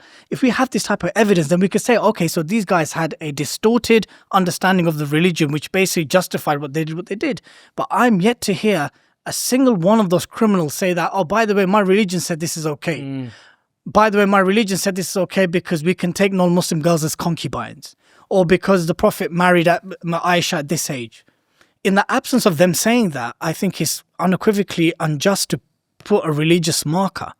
Also, we need to understand that when it happened with the Yazidi sex slaves, with ISIS. Yeah, what was the background to that? Obviously, ISIS being a nihilistic death cult, they adopted obviously a pre-modern understanding that any conquered nation or land, their women and children are taken as slaves, which is something pretty normal. But it's a radical interpretation. It would be radical in today's times. Of course, it would be radical because you don't conquer nations like that. You don't enslave their women and children like that. But it was very normal 150 years ago, 200 years ago. The Europeans did it, the Muslims did it, everyone did it, to conquer a land and take women and children as slaves. That was pretty normal. Yeah. To do that in 2014 is obviously very shocking, and that they took those pre-modern interpretation and implemented it on the Yazidi people. So that's one of my areas I wanted to ask you about. I've not read the Quran, but there seems one of the challenges across Islam is the interpretation of the Quran. There are different ways it's been interpreted, different people, different scholars. How much is that? How much of a challenge do you think that is? Because there are radical interpretations, and then there are more progressive interpretations. Everything in the middle. Islam hasn't undergone the type of reformation that Judaism and Christianity has. It hasn't gone through that process of reformation where they kind of abandon a level of orthodoxy and dogma or whatever it may be. Do we need a new Quran? No, we don't. I think the Quran now, as the untampered, from an Islamic perspective, that untampered, untouched word of God, I think is perfectly from now until the end of times. So, but then how do people have such radical interpretations? Because people can interpret things in many different ways. I mean, to single out the Quran for violent verses. By the way, when Old Testament, we've done the research. We've done the research. We've looked at the Old Testament. The Old Testament, the New Testament, the Torah, the Talmud are actually significantly more violent than the Quran. I don't know if they are, but what I'm saying is, if you were to talk about the number of verses and the number of chapters pertaining to war and what you do with prisoners of war and how you treat them and concubines and slaveries and all that type of stuff, all the Abrahamic scriptures have that. What I'm saying is that in the Quran, whenever those things are mentioned, they are mentioned in a very specific context, and that context is war. So when Allah says in the Quran, fight them wherever you see them, or fight them the way they fight you, Allah is specifically talking about when you're in a state of war, or when someone is trying to drive you out of your homes, or when someone's trying to expel you from your homes. There's very specific juristic context as to how those verses should be applied and understood. For example, but not everyone interprets them that way. Of course, but that's generally with religious texts. Sure, but what is the downstream consequence of that? Yeah, we've had terrorism in the UK from people with their radical interpretation of Islam. Yeah, help me understand that. Help me understand what that is like as a Muslim, living alongside that people do have a radical interpretation that leads to radical acts being perpetrated on the British people, and how you as a Muslim have to deal with that. I have to deal with from the perspective that before people start looking into Quranic passages that are cited by Muhammad Sadiq Khan, the bomb of the 7/7, or Michael Ade-Balaja from Woolwich, is that we tend to immediately focus on what they said about the Quran, but not actually focus on what they said beforehand. Muhammad Sadiq Khan, the main perpetrator behind the 7/7 bombings, before he went into the religious citations, he explicitly mentioned Afghanistan and Iraq. If you look at those two specific wars which Britain was directly involved in, we fought the Taliban. They're now in power. There were no WMDs. There was no Al-Qaeda hiding in Iraq. But there was an ISIS born after the US invasion. So whether those wars can be seen as victories or something that was justified is hugely debatable, right? Is Iraq really debatable? Well, I'm trying to be as fair-minded for your audience as possible. I actually think you're being unfair-minded there because I think as a nation, a million people protested. Alistair Campbell put together a dodgy dossier. They need to be in The Hague. They're war criminals, They right? are war criminals. I think there are people. No, I'm asking rhetorically. Yeah. Like, as Brits, we need to ask ourselves: was Afghanistan and Iraq a successful campaign for us? Has it caused less issues or more issues? Baroness Manningham Buller, former chief of the MI5, told Tony Blair, "Do not go into Iraq because there's going to be a blowback of domestic terrorism if you go there. Chickens are going to come home to roost." Sir Peter Fahy, former counter-extremism chief of Greater Manchester Police, echoed the same thing. Dal Babu, former superintendent of the London Met, said the same thing. If we go into Iraq, we're going to start bombing people and civilians are going to be killed. It's going to radicalize Muslims in the West and someone's going to do something crazy. It just takes one. Just takes a handful. And lo and behold, Mohammed Sadiq Khan said it before when he done his the video, the message. He said, "You're doing this to our Muslim brothers and sisters. You're killing us in Iraq. You're killing us in Afghanistan. We're going to bring the terror to your streets." Literally did what Baroness Manningham Buller said it would happen. Michael de Bellagio, when he carried out that murder against Lee Rigby, what did he say? He said, "You're doing this," whilst waving the knife, "you're doing this to our brothers and sisters in Yemen and in Somalia and in Iraq and Afghanistan. And therefore Allah says in the Quran," you notice how he gave the actual grievance and then he mentioned the text. So when we look at these types of politically motivated violence, this act of terrorism, I think is very lazy and easy to justify. Political and religious motive. Political and religious motivated violence, of course. But remember, for many, political and religion is kind of the same thing. Many don't make that distinction. What I'm saying is that they've articulated their grievance very clearly. We are doing this because Britain is doing X, Y, and Z. That's why we have to look pre-9/11. Did we have a domestic Islamist terror threat pre-9/11? No. Pre-Afghanistan? No. Pre-Iraq? Oh, I know this. So there's a clear causation, or at least a correlation between Britain's foreign policy and what it gets up to in the Muslim majority world and the type of blowback that it has. And therefore, these guys who then go on to perpetrate these crimes, they've obviously justified it in their minds that Allah says, fight them the way they fight you. They'll take certain Quranic verses and passages in the context of war and they'll apply it to their countries of residence where there is no war. So do you think they're justified? No, of course not. Yeah. I'm saying the complete opposite.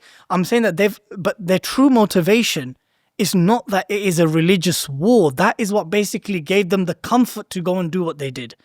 They're telling you why they're doing what they did. We're doing this because we feel an affinity with our co-religionists in Iraq and Afghanistan. We see them as our fellow Muslim brethren. We see this country as our country of residence, but this army is going and killing my brothers and sisters.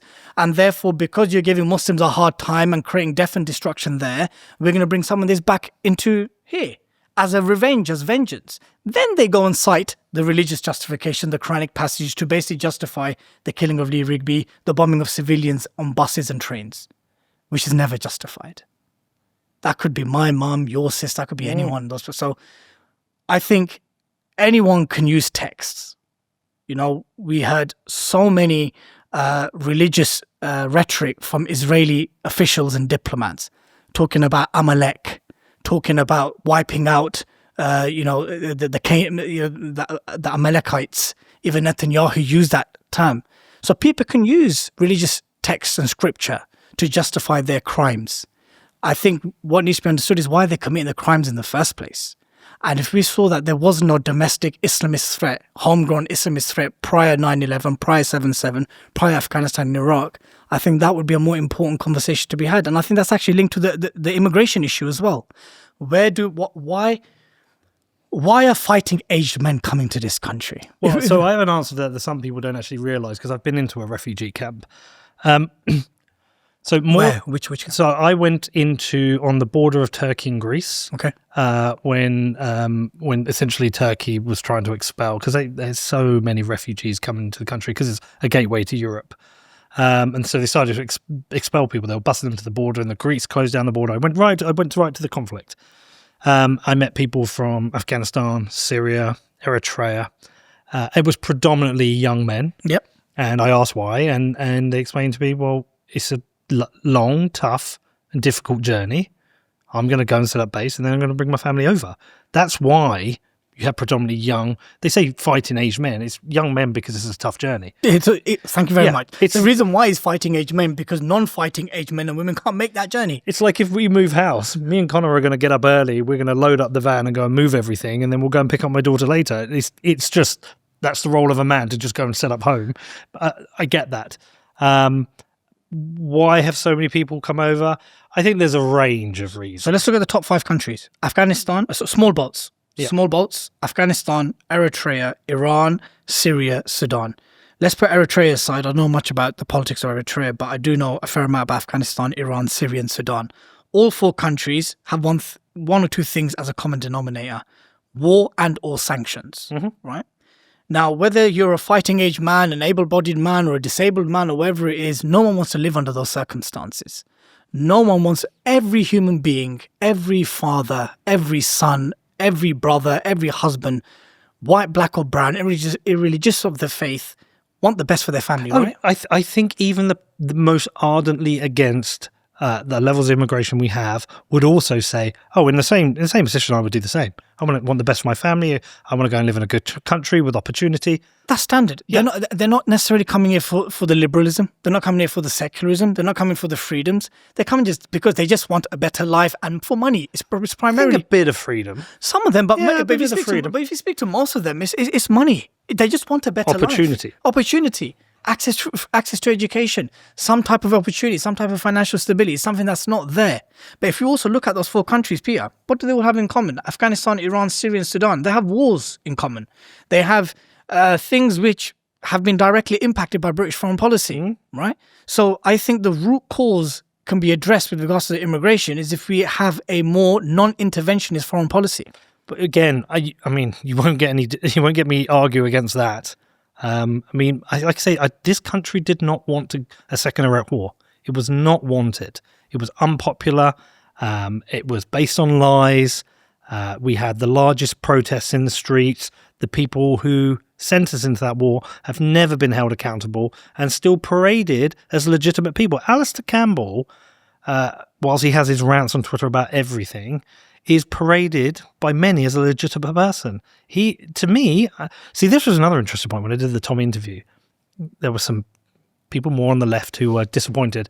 And I would say, is Tony Blair a legitimate interview? And they would say, yes. And I say, well, I think Tony Blair has committed more heinous crimes on this world and on Muslim nations for sure. Anywhere near what Tommy Robinson do you think Tommy Robinson has done? So why is he a legitimate interview? And Tommy isn't. I mean, Tony Blair's still advising governments. He was just recently with Trump trying to advise him on what to do in Gaza and stuff. And ID cards. And ID cards and stuff, hardly... Look, he did it... Look, I will give him credit. He did a good job with Northern Ireland. I will hand it to him. He did a good job negotiating, helping get into a more peaceful situation there. But I don't think it should ever be forgotten that he took us into an illegal war that nobody wanted to go into. Nobody wanted it, and it was all based on lies. And created the immigration issue to destabilize the whole region. Yeah. So now, if we look at that, right? If we look at the first wave of Albanians that came was after the Kosovo and Albania war. The first wave of Afghans that came in large numbers was after the invasion of Afghanistan.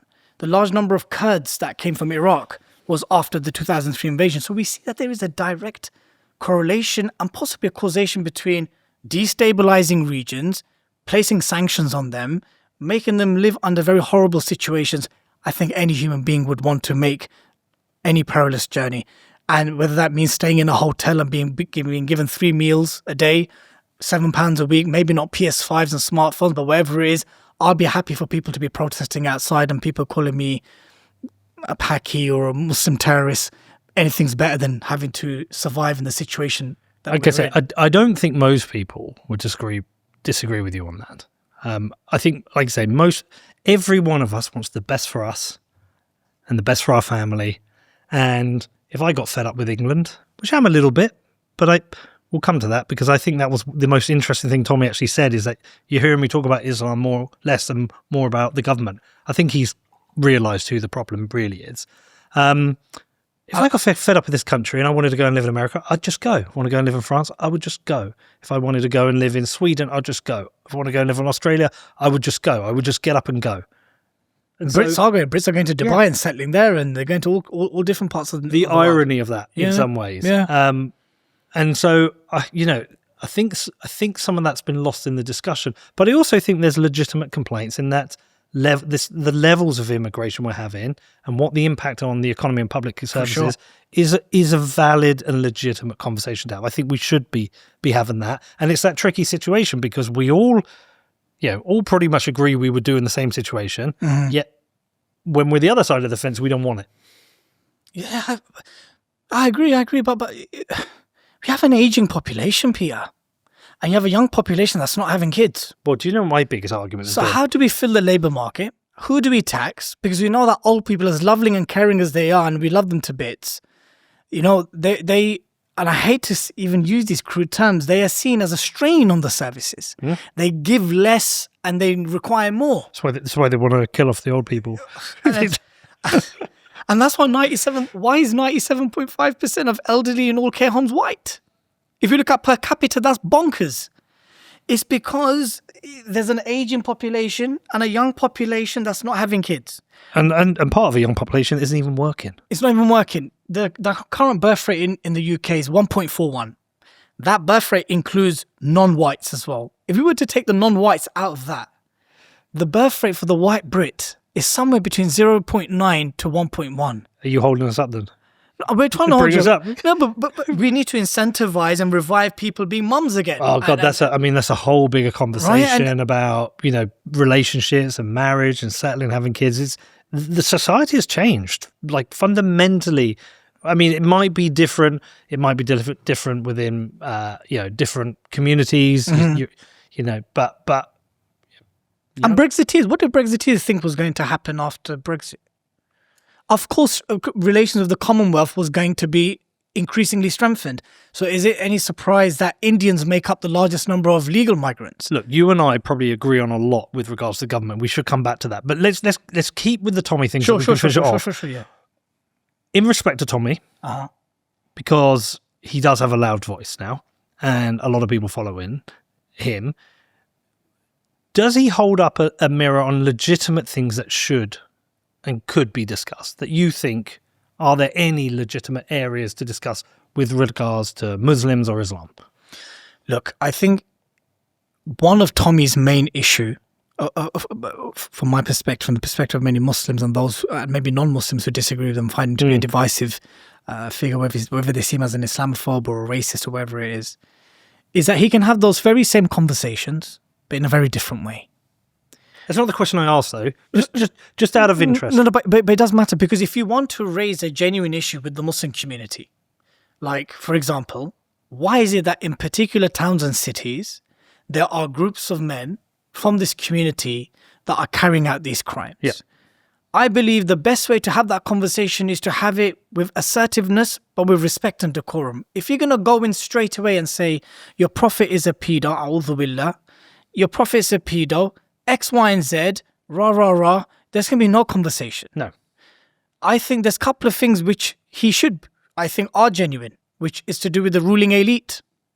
I think the core problem are those who rule over us, those who make decisions about where we should wage wars and who we should sell weapons to and which despotic regime we're going to support. And those multi-billionaire corporations that actually benefit from the type of immigration that we're seeing. Mm-hmm. Because quite frankly, they don't care if a black, brown or white, so they care about profit. Uber came out this week, didn't they, and said it. Did you can find that tweet I put out, Con? I retweeted them and said, pay people more. Yeah. I mean, their business models are broken. That's the problem. Their business models are broken. No, but so you still not answered the question, though. Just is there anything he discusses that you think that's fair, we should have that discussion? I think that if there was an institutional cover-up of these crimes in some of these towns and cities, that is a conversation we should be having, for sure. Here you go. Illegal migrant crackdown risks pushing up takeaway prices. There you go. Warns Uber. So who benefits from that? Undocumented workers drawn to food delivery industry to earn... I mean, it just means their business... By the way, their business model is broken. The takeaway food used to be good because it used to be delivered by somebody who works at the takeaway company who would come in their car and deliver it. Now you've got way. Sorry? Old school way. Old school way. And now you've got, like, if I order myself a curry from Blue Ginger in Kempston, is it still there? It's still there. good curry that is. If I order from there and a guy brings it on a bike, by the time it gets to me, it's cold and it's ruined. Okay, but it used to be guy in a car and you get it when it would be warm, and also the amount of money they charge, they've pushed up the rates. I don't remember if you remember it, but you used to get a delivery driver turn up. You'd give him a $5 as like a tip. It's because a lot more people are eating takeaways. They are, but what we have is that we should go back to ordering direct, not through these fucking apps. Ordering direct, that more of the money will go to the company, and the food will be a higher quality when you eat it. Try to convince someone who's starving and and hungry and want to eat. Yeah. Ultimately, it comes back to your individual gratification. I want something quick. I want it now, and I want it the cheapest. I think we're going to see a rejection of that. I think. Let's see. Yeah, it's a consumer demand.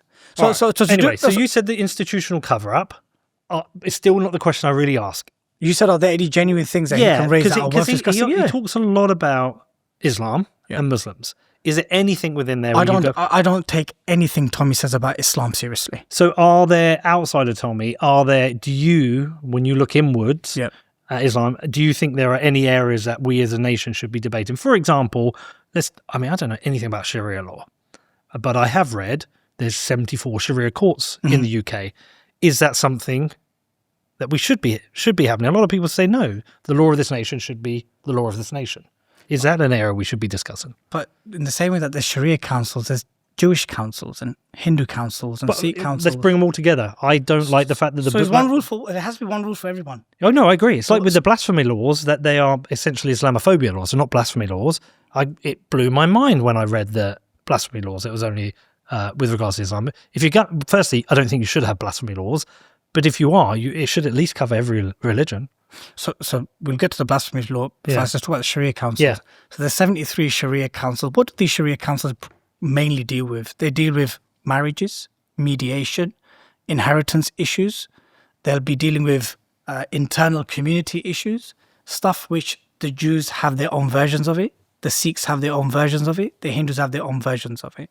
The reason why these type of councils and courts exist is because the type of mediation that's required for people who follow their religion devoutly, a secular judicial system doesn't intervene on a dispute between a brother and a sister when it comes to inheritance that's not been distributed the way British law would, because Islamic law would have its own inheritance laws, and other faith groups and the Jews would have their own types of laws. But should we allow that? I mean, should we just have a single law of the land? If you live in the UK, inheritance laws are the UK inheritance laws. There shouldn't be Sikh inheritance laws. There shouldn't be Sharia inheritance laws. Should we just have one rule of the nation and keep to that? But then that means the state is now dictating to individuals how they should distribute their inheritance. Well, but it is. If you're a farmer, it is dictating that. So why should there be separate rules if you're in a different religion? If you pass, when you write up your will, yes, no one has a say about how you do that, right? Sure. Yeah. So it's no different to how the state has absolute zero say in how you decide to distribute your inheritance. It does, because it takes part of it as tax. Yeah, it would do the same with the Muslim persons. So the tax would happen regardless, Muslim, non-Muslim, Sharia, Sikh, whatever. But that is dictating how you split it. But also, that's to do with inheritance tax. Everyone has to pay inheritance tax, whether you're Muslim or non-Muslim. What I'm saying about how much you decide this child gets, that's where you would differ. So we have a will. Yeah. And if we don't have a will, if they can't find a will, then there's specific laws about how that is distributed amongst siblings and to the state. Yeah, okay. That's so standard. That exists. That's standard. Shouldn't that be the same for everyone? Shouldn't that be the same? I think people should decide how they want to dictate their wills and their inheritance. I agree. Yeah. I think mine should go entirely to my children if I wanted to, without any tax, any theft from the government. What I'm saying is, we have a framework of laws. Should we not all, in this country, follow the same framework of laws? I think everyone does. I don't think those... I'm interested to know what do those Sharia councils do exactly? You tell me. That's what I'm trying to say. As far as I'm aware, they're dealing with marital stuff, marital disputes. If a husband and wife are arguing, they're considering divorce. They're discussing childcare arrangements. They're looking to mediate and reconcile. They're having issues spiritually. Counselling services. That's mediation. Exactly. I want to know where, in any example, nephew, you can find this, please. If there is any example. Why do you keep calling him nephew? Because from our tradition, because we're like similar ages, so he's your son, we call him a nephew. Yeah. It's right, Unc. It's cool. It's cool. With all my look, I've got my hair gelled up. If I didn't have gel, I'm more white. I'm more grey than your dad. I'm not aware of any instance where any ruling or judgment of a Sharia council has basically juxtaposed any type of British legal ruling. And the reason why that's never happened is because they're dealing with stuff which a secular state doesn't intervene in. You should look that up. See if there's Please any do. precedent set from it. We saw recently the job application from the council, which was obviously going to be paid for through the taxpayer money. Do you think that's right? Should the British people... What was that wrong? He was an expert on Sharia. Yeah, it was a Sharia law administrator. Okay, for who? And what was the job? It's some council position. I can Was get it up. was it a Sharia council or was it a government job? It was a It government was job. a government job. Should the taxpayer be paying for the Do they have Muslim religion? Do they have so again? Nef, we have to understand. Do they have similar positions for like Sikhs and Jews, chaplaincies? Sorry. Do they have similar positions for like Jewish equivalents? I'm assuming they probably will. In most cases they do, because you need someone who understands the faith to fulfill that position. Now, if they exclusively just made that position for Muslims, potentially I can understand why there'd be frustrations. But I have a feeling if it was a government position, that they'd have the same position for other faiths. Again, we can try and fact check that. If you can. But Sharia law is the predominant law of Islamic countries, right? No. It's not. No. So how is Sharia? So what is the law of a? Give me an example of a I don't know, Bangladesh. That's where your family's from. Yeah, Bangladesh is a secular nation state. Okay. Its constitution was fundamentally what was kind of left after the British left, and then after the War of Independence with West Pakistan. So Bangladesh used to be used to be East Pakistan. It's a secular law.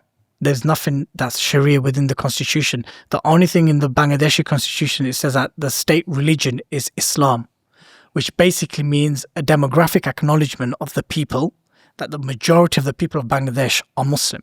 Could a Christian become the prime minister of Bangladesh? I'm not sure. I'd have to look into that. Yeah. I know there's many other Muslim countries they wouldn't be able They don't. to. Like I say, Pakistan doesn't. Here we They go. wouldn't. Sharia law administrator. Like crap pay. Very crappy. 23.5 grand. You get And more. this- and You get more in benefits. And this is a government job, right? No, it's a community centre. It's a community centre. The Department of Work and Pensions. Department for Work and Pensions. Yeah, so this was a job that they advertised for someone to sign up to. I'd be very curious why a non-Muslim would apply for a Sharia law administrator. I doubt they are. Exactly. So obviously it's a Sharia law administrator for a community centre, which I'm assuming is probably Muslim majority. It's a Muslim community centre or Islamic centre. So the equivalent of that would be a Torah law administrator for a Jewish community centre in Prestwich or East Finchley. Unless this is a government position, then I can understand the concerns. But I think this was a job that was advertised at the job centre for DWP and the Sharia law administrator for a Muslim community centre. So I think the Manchester Community Centre would probably have to, I'm assuming, would probably have to be an Islamic centre or an Islamic centre that's named as Muslim community. Otherwise, why would you need a Sharia law administrator in central or local government? I wouldn't understand. I'd like to know on these Sharia courts, kind of, if they've ever adjudicated on something that is in contradiction with British law. Let me give you an example. Me and my wife were married, happily married. Alhamdulillah. And What was that? alhamdulillah, I mean, all praise be to God. We're married, two beautiful girls. If anything happened between us, oh, by the way, we're not registered married. We've not registered You're our not marriage. legally married. And there you go. So, Legally married by British law. yeah, we would constitute as what is cohabitating. Yeah. But under Sharia law, we're married, right? Okay. Now, whenever we fill up applications and forms, I always say I'm married. So when they get the census data together, I want the representation of me and my family, my household, to be that of a married family unit. But I've not registered my marriage. Do you have a will? Do I have a will? Yeah. Yes. Because if you didn't have a will, I know there's a technical. There's a lot. It's a longer process, and it could be financially problematic as well because we're not. But those things can be resolved closer to the time. But the reason why I've not registered my marriage is because I feel that the judicial system in the UK disproportionately favors women and mothers in times of separation and divorces. Yeah, I could have done with that. Yeah. I divorced his mum. I think the judicial system naturally leans towards sympathizing and disproportionately favoring mothers. Yeah. And I also have my own personal position with regards to what a mother or a wife should be entitled to in the case of a divorce. It's funny, we keep coming back to the problem being the government, the state, the judiciary. So now, if me and my wife are having issues, right? We're having barmies, there's issues within the marriage. Would I go to a secular non-Muslim shrink, or would I go to my local imam, a local Sharia council? I'll go to my local Sharia council. I'll tell you why. Because that non-Muslim council will be working within a secular framework that, for whatever reason, will not necessarily factor in and understand the very distinct context of a Muslim marriage, right? And the roles and the expectations between a man and a wife within the Islamic context.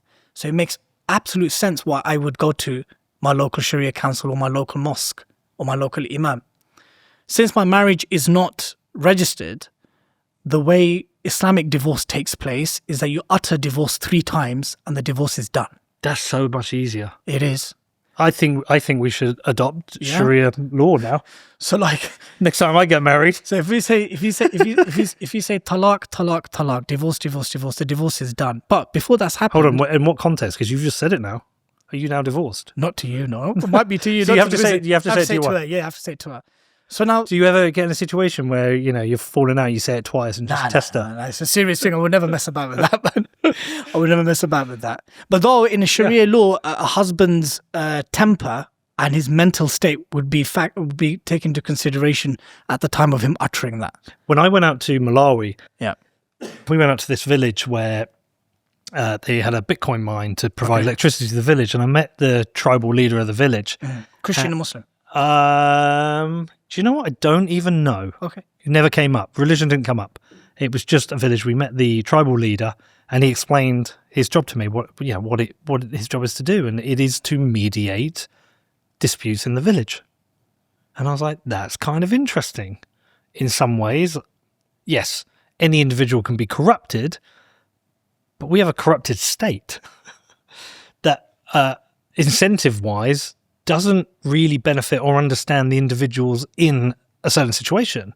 And I just thought it was kind of interesting and cool. Community mediation used to be very normal within Italian communities, Irish communities in the Victorian times. It's not an alien concept. Look, in our family, we mediate as a family. Exactly. So all we're basically doing is going to... So as far as I'm aware, and I know a fair amount of the activities of the Sharia Council, it's mainly to do with like marriage and counselling and disputes within families. Because once the family can't resolve it, and they want to resolve it within the framework of their faith, then they'll go to a Sharia council. I'm unaware of a single time where a Muslim has said, right, I'm going to follow this Sharia law ruling from this Sharia council, and it completely goes against an English ruling.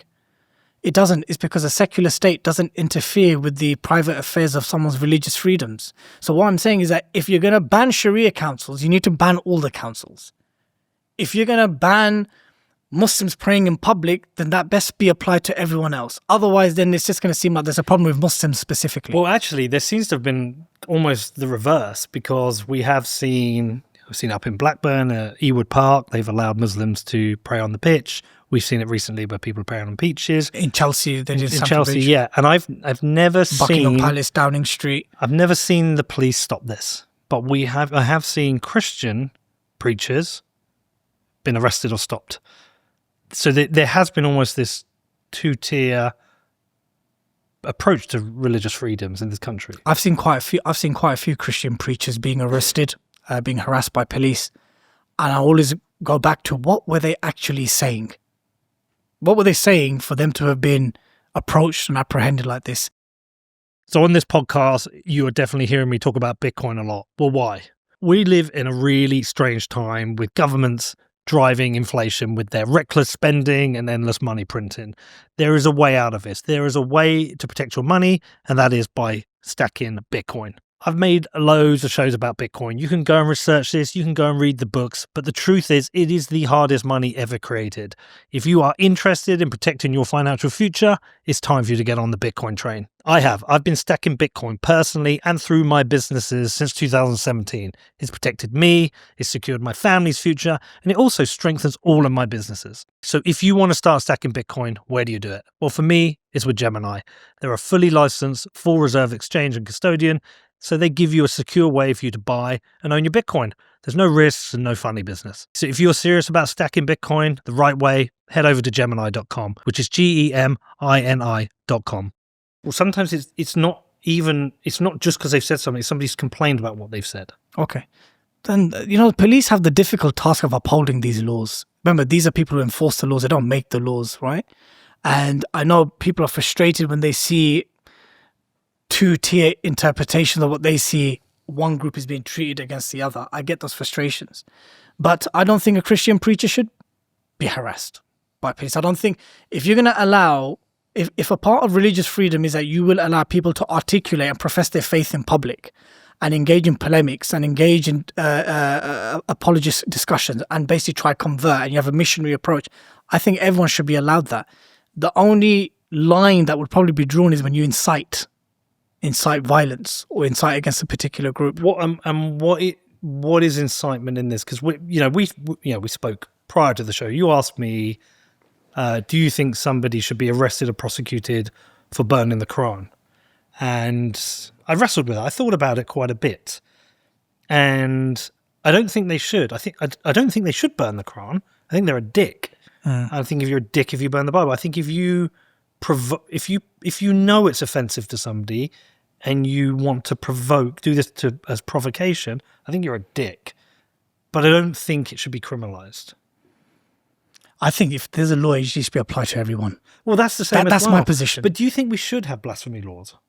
But blasphemy laws are actually a Victorian creation. You do know that. They don't exist, and we don't have blasphemy. Not anymore now. But the whole notion of blasphemy laws, at least in the British Raj, this was a conception. This was a Victorian conception that was implemented in India. Look, if you claim to be a secular liberal democracy, and I'm going to keep going back to this because you have to base it on the principles which a particular state claims to champion and represent. I don't think as a country we've even decided that. I think we've evolved into that. For 14 years, the Tories told us that fundamental British values are mutual tolerance, individual liberty, rule of law and democracy. Sure. Cameron, Theresa May, Sunak, Boris, all of them. They all said that fundamental British values, it's those four things. Yeah, but you are hearing a lot more now people talk about, actually, we're a Christian nation. Yeah, we're hearing that from some circles now. Quite a few. Okay. We're a Christian nation. I don't think... So how does that... So what would that mean? Well, I don't know. What I'm saying is I don't think as a nation we've just decided this. I don't think it's had to be questioned. I only think more recently it has been questioned. Shall I think what's happened? I think because Muslims exercise... I said this on the phone when we spoke. Because Muslims exercise the rights that everyone else has, because they just happen to be, for whatever reason, the most outwardly practicing or devout compared to other faith groups, it's more in your face. And it's something that looks different. Yeah. But you're seeing that Canadians increasingly frustrated with Sikh and Hindu communities now. Increasingly, because now they're also showing outward expressions of their religious festivals and so forth. So when you find certain groups or one group amongst other groups practicing their faith publicly in the way that they are, I can understand why these conversations are happening. But what Muslims are doing, everyone else can do that if they wish. But do you think we should have blasphemy laws? Do I think we should have blasphemy laws? Yeah, but the Labour Party are pushing through legislation to have blasphemy laws, which really is blasphemy with regards to Islam. Do you think that should exist? Do you think... Not just for Islam. No, but do you think... Not just for Islam. Do you think if it should fall under free speech? Criticism of religion should fall under free speech? Or do you think it should be criminalized? I think there's a certain amount of free speech that should definitely be allowed. I think any criticism of any religion or any worldview should be had and articulated in a way in which you can have the full breadth and depth of the conversation. But how do you define that under the law? But hear me out. If we're talking about mockery, inflammatory language, language that could potentially lead to public disorder, I think that is where you'd have to understand it case by case. Now, as a Muslim, God says in the Quran, Allah says in the Quran, do not insult their gods, for they will insult Allah back. So in the Islamic tradition, we're not even allowed to insult the idols of the Hindus or the Trinity, the conception of the Trinity amongst Christians, even though it's something that's, very controversial and disliked and hated in Islam. We are told not to insult other gods. So I believe that free speech in criticizing religion, any religion, including Islam, all the issues that you have about Prophet Muhammad, the Quran, the Sharia law, all of it should be expressed and be allowed to express. What I have an issue with, and this is my position, is that all sacred things should be protected, just for the sake of public order.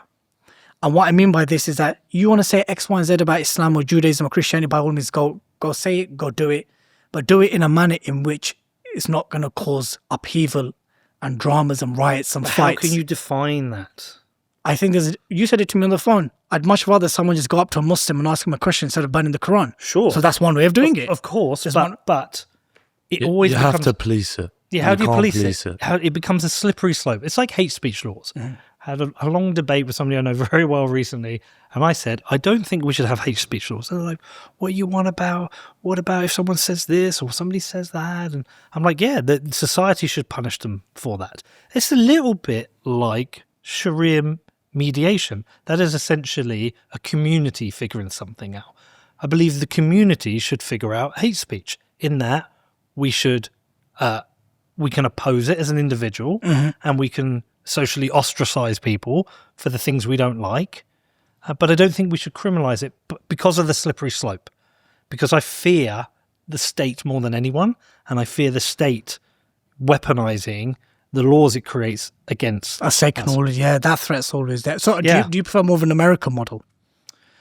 Am I? Free speech? Yeah, I do actually. I do like the constitutionally protected speech. I think it's the way to be. I think you and I having this conversation would be good, and I also think me having the conversation with Tommy before was good, and maybe the one after. I think speech is good. I think I definitely think speech is good as well. But what I fear is once we criminalize speech, we do two things: we push it underground.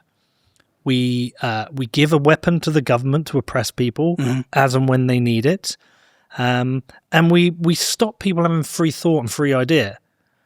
The problem is when we're a nation which is so fucking divided on so many issues that when you start to criminalize speech, it starts to get used, and it'll be used by political parties. Which, by the way, takes me to another point. Are you a free speech absolutist? Not an absolutist. If I said name somebody and their address and coerce someone to go and kill them, I think I should be arrested. But I think the incitement to violence needs to be a very high bar. We had the incident with Lucy Connolly and the other chap, I've forgotten his name, so I always forget. The Labour guy. Yeah. And I don't think, by the way, I don't think either should go to jail. I think it's a high bar. I think it should be a high bar to go to jail. Yeah, like Lucy Connolly doing that stretch. And I don't approve what she said. And by the way, I find what she said was repulsive and very problematic. And the same with this. They're both repulsive and they're unnecessary. Yeah. And so, yes, I'm not an absolutist in that incitement to violence, strong incitement to violence should be criminalised. When you say blasphemy laws, are you talking specifically to what would I support laws protecting stuff like the burning of the Quran, or blasphemy laws generally for all religions? Satire with regards to, say, what Charlie Hebdo did. Okay. Which again... As a Muslim, Maria, I can't support that. Yeah. And I wouldn't support that for them to do that to a Jew or to a Christian. But that's your personal choice. Exactly. I'm saying should we have laws that prevent that? My position is that we should have laws that prevents the type of speech, hate speech, humour, mockery, whatever you may call it, that could descend into public disorder. But how do you define what descends into public disorder? Well, we have examples to go by, isn't it? Things that cause riots, things that cause murders, things that cause racial and religious tensions. We have examples. But what if two bits of speech which are very similar, one does cause a riot, one doesn't? It'd have to be case by case, though, but I just think I don't like it. I think we should protect all speech because we need to be able to think, criticize. We need satire. But I think and that includes like outright mockery and banning the Quran and banning religious books. And yes, I do. But I also think you're a dick if you do it. Like you got visited by the police. Yeah.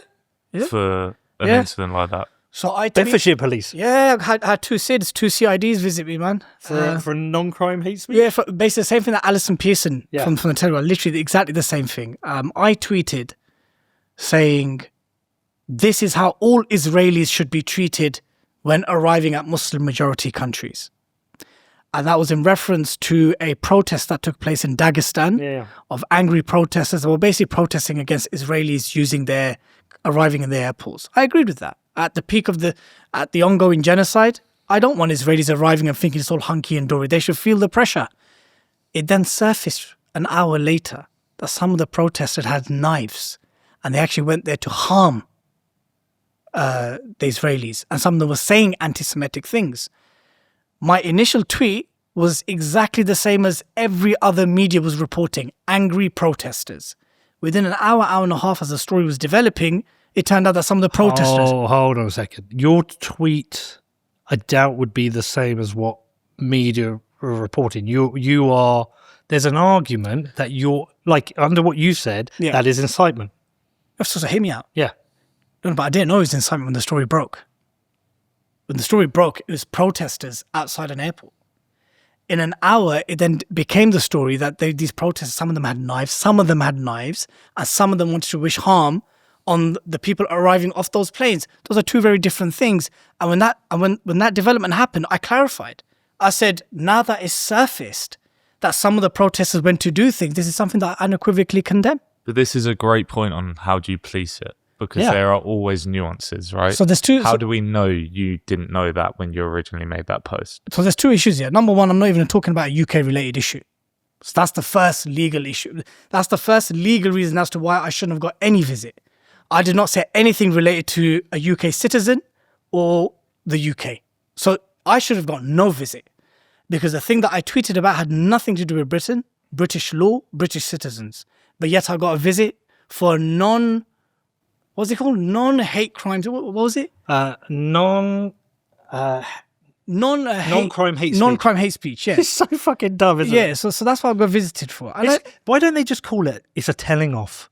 That's what it's it the was. naughty step. Well, they did. They came and they said, look, just to be mindful, to quote them. He said, I just want you to be a bit mindful of what the you're naughty step. tweeting. You got put on the naughty step. So look, nephew, when you said that, if I'd have said, this is how all Israelis should be treated upon arriving at Heathrow Airport, that's very different. If I knew that some of the protesters had violent intentions and I refused to clarify and make my position clear, I can understand. Legally, yeah. Ethically, we still have a question to ask about this, though. Which is? Well, should I have been visited by the police or not? Yes, should you have been? And could we argue that you're inciting violence? Because what if off the back of that, somebody did go to Heathrow Airport, a group of people did go to Heathrow Airport and waited on a plane that's come from Israel and harassed them, attacked them? That could be pointed at your tweet that you've incited violence. Even the same tweet where I explicitly said Muslim countries. What if? Yeah, it matters. Yeah, but no. But what I'm saying is people can interpret things in their own way. Then we just open up. Then it's a whole can of worms, isn't it? What do we interpret things? That's the point I'm trying to make. Mm-hmm. It is how people read and interpret things themselves may be entirely different from what you mean, but you still said something that might inspire something, that might incite some kind of violence, and so.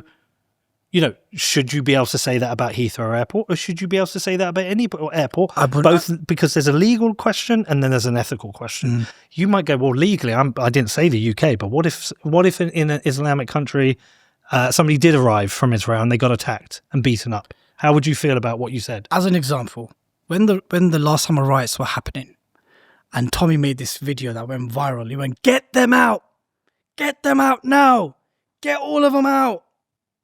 That is he didn't get pinched for that. He didn't get lifted or visited by the police for that. And that was during the riots. Very specific, very relevant.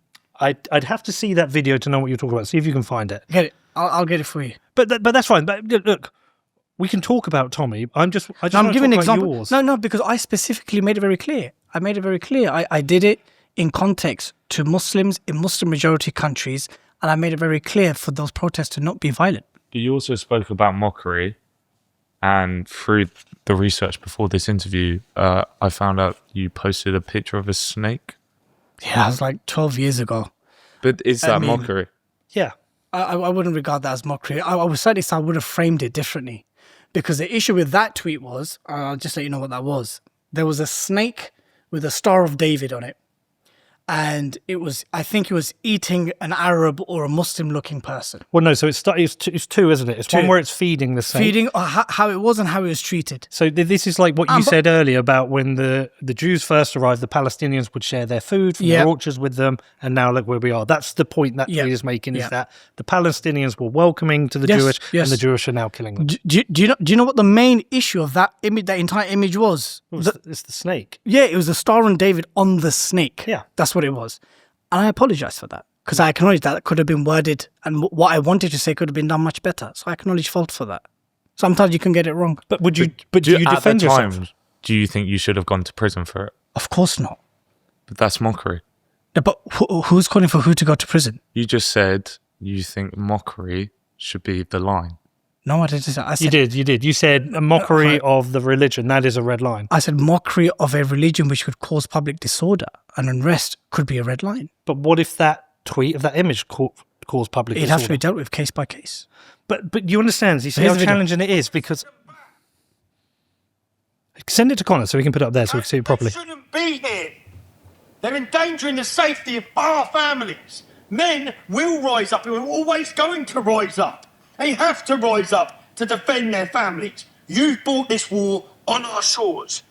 He's talking about hotels. Yeah, so that was during the riots. The fucking boats. Get them out of them hotels. Get them gone. Like, put them. Okay. Yeah. So what's your point on that one? Very specific, very timely, during the riots, specifying.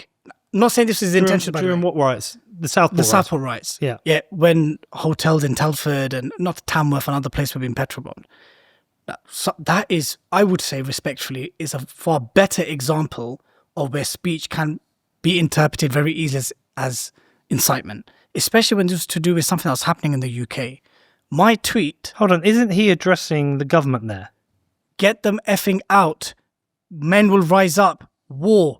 Yeah, So how is that excusable in the context of an actual excusable. riot? I'm trying to interpret it. He's saying get them out. Okay. Or men will rise up. He's like, if you don't do this, this is what's going to happen. Afford me the same privilege. Well, no, it's not the privilege. Let me just interpret it. I'm just trying to interpret it first, just so we're precise. Yeah.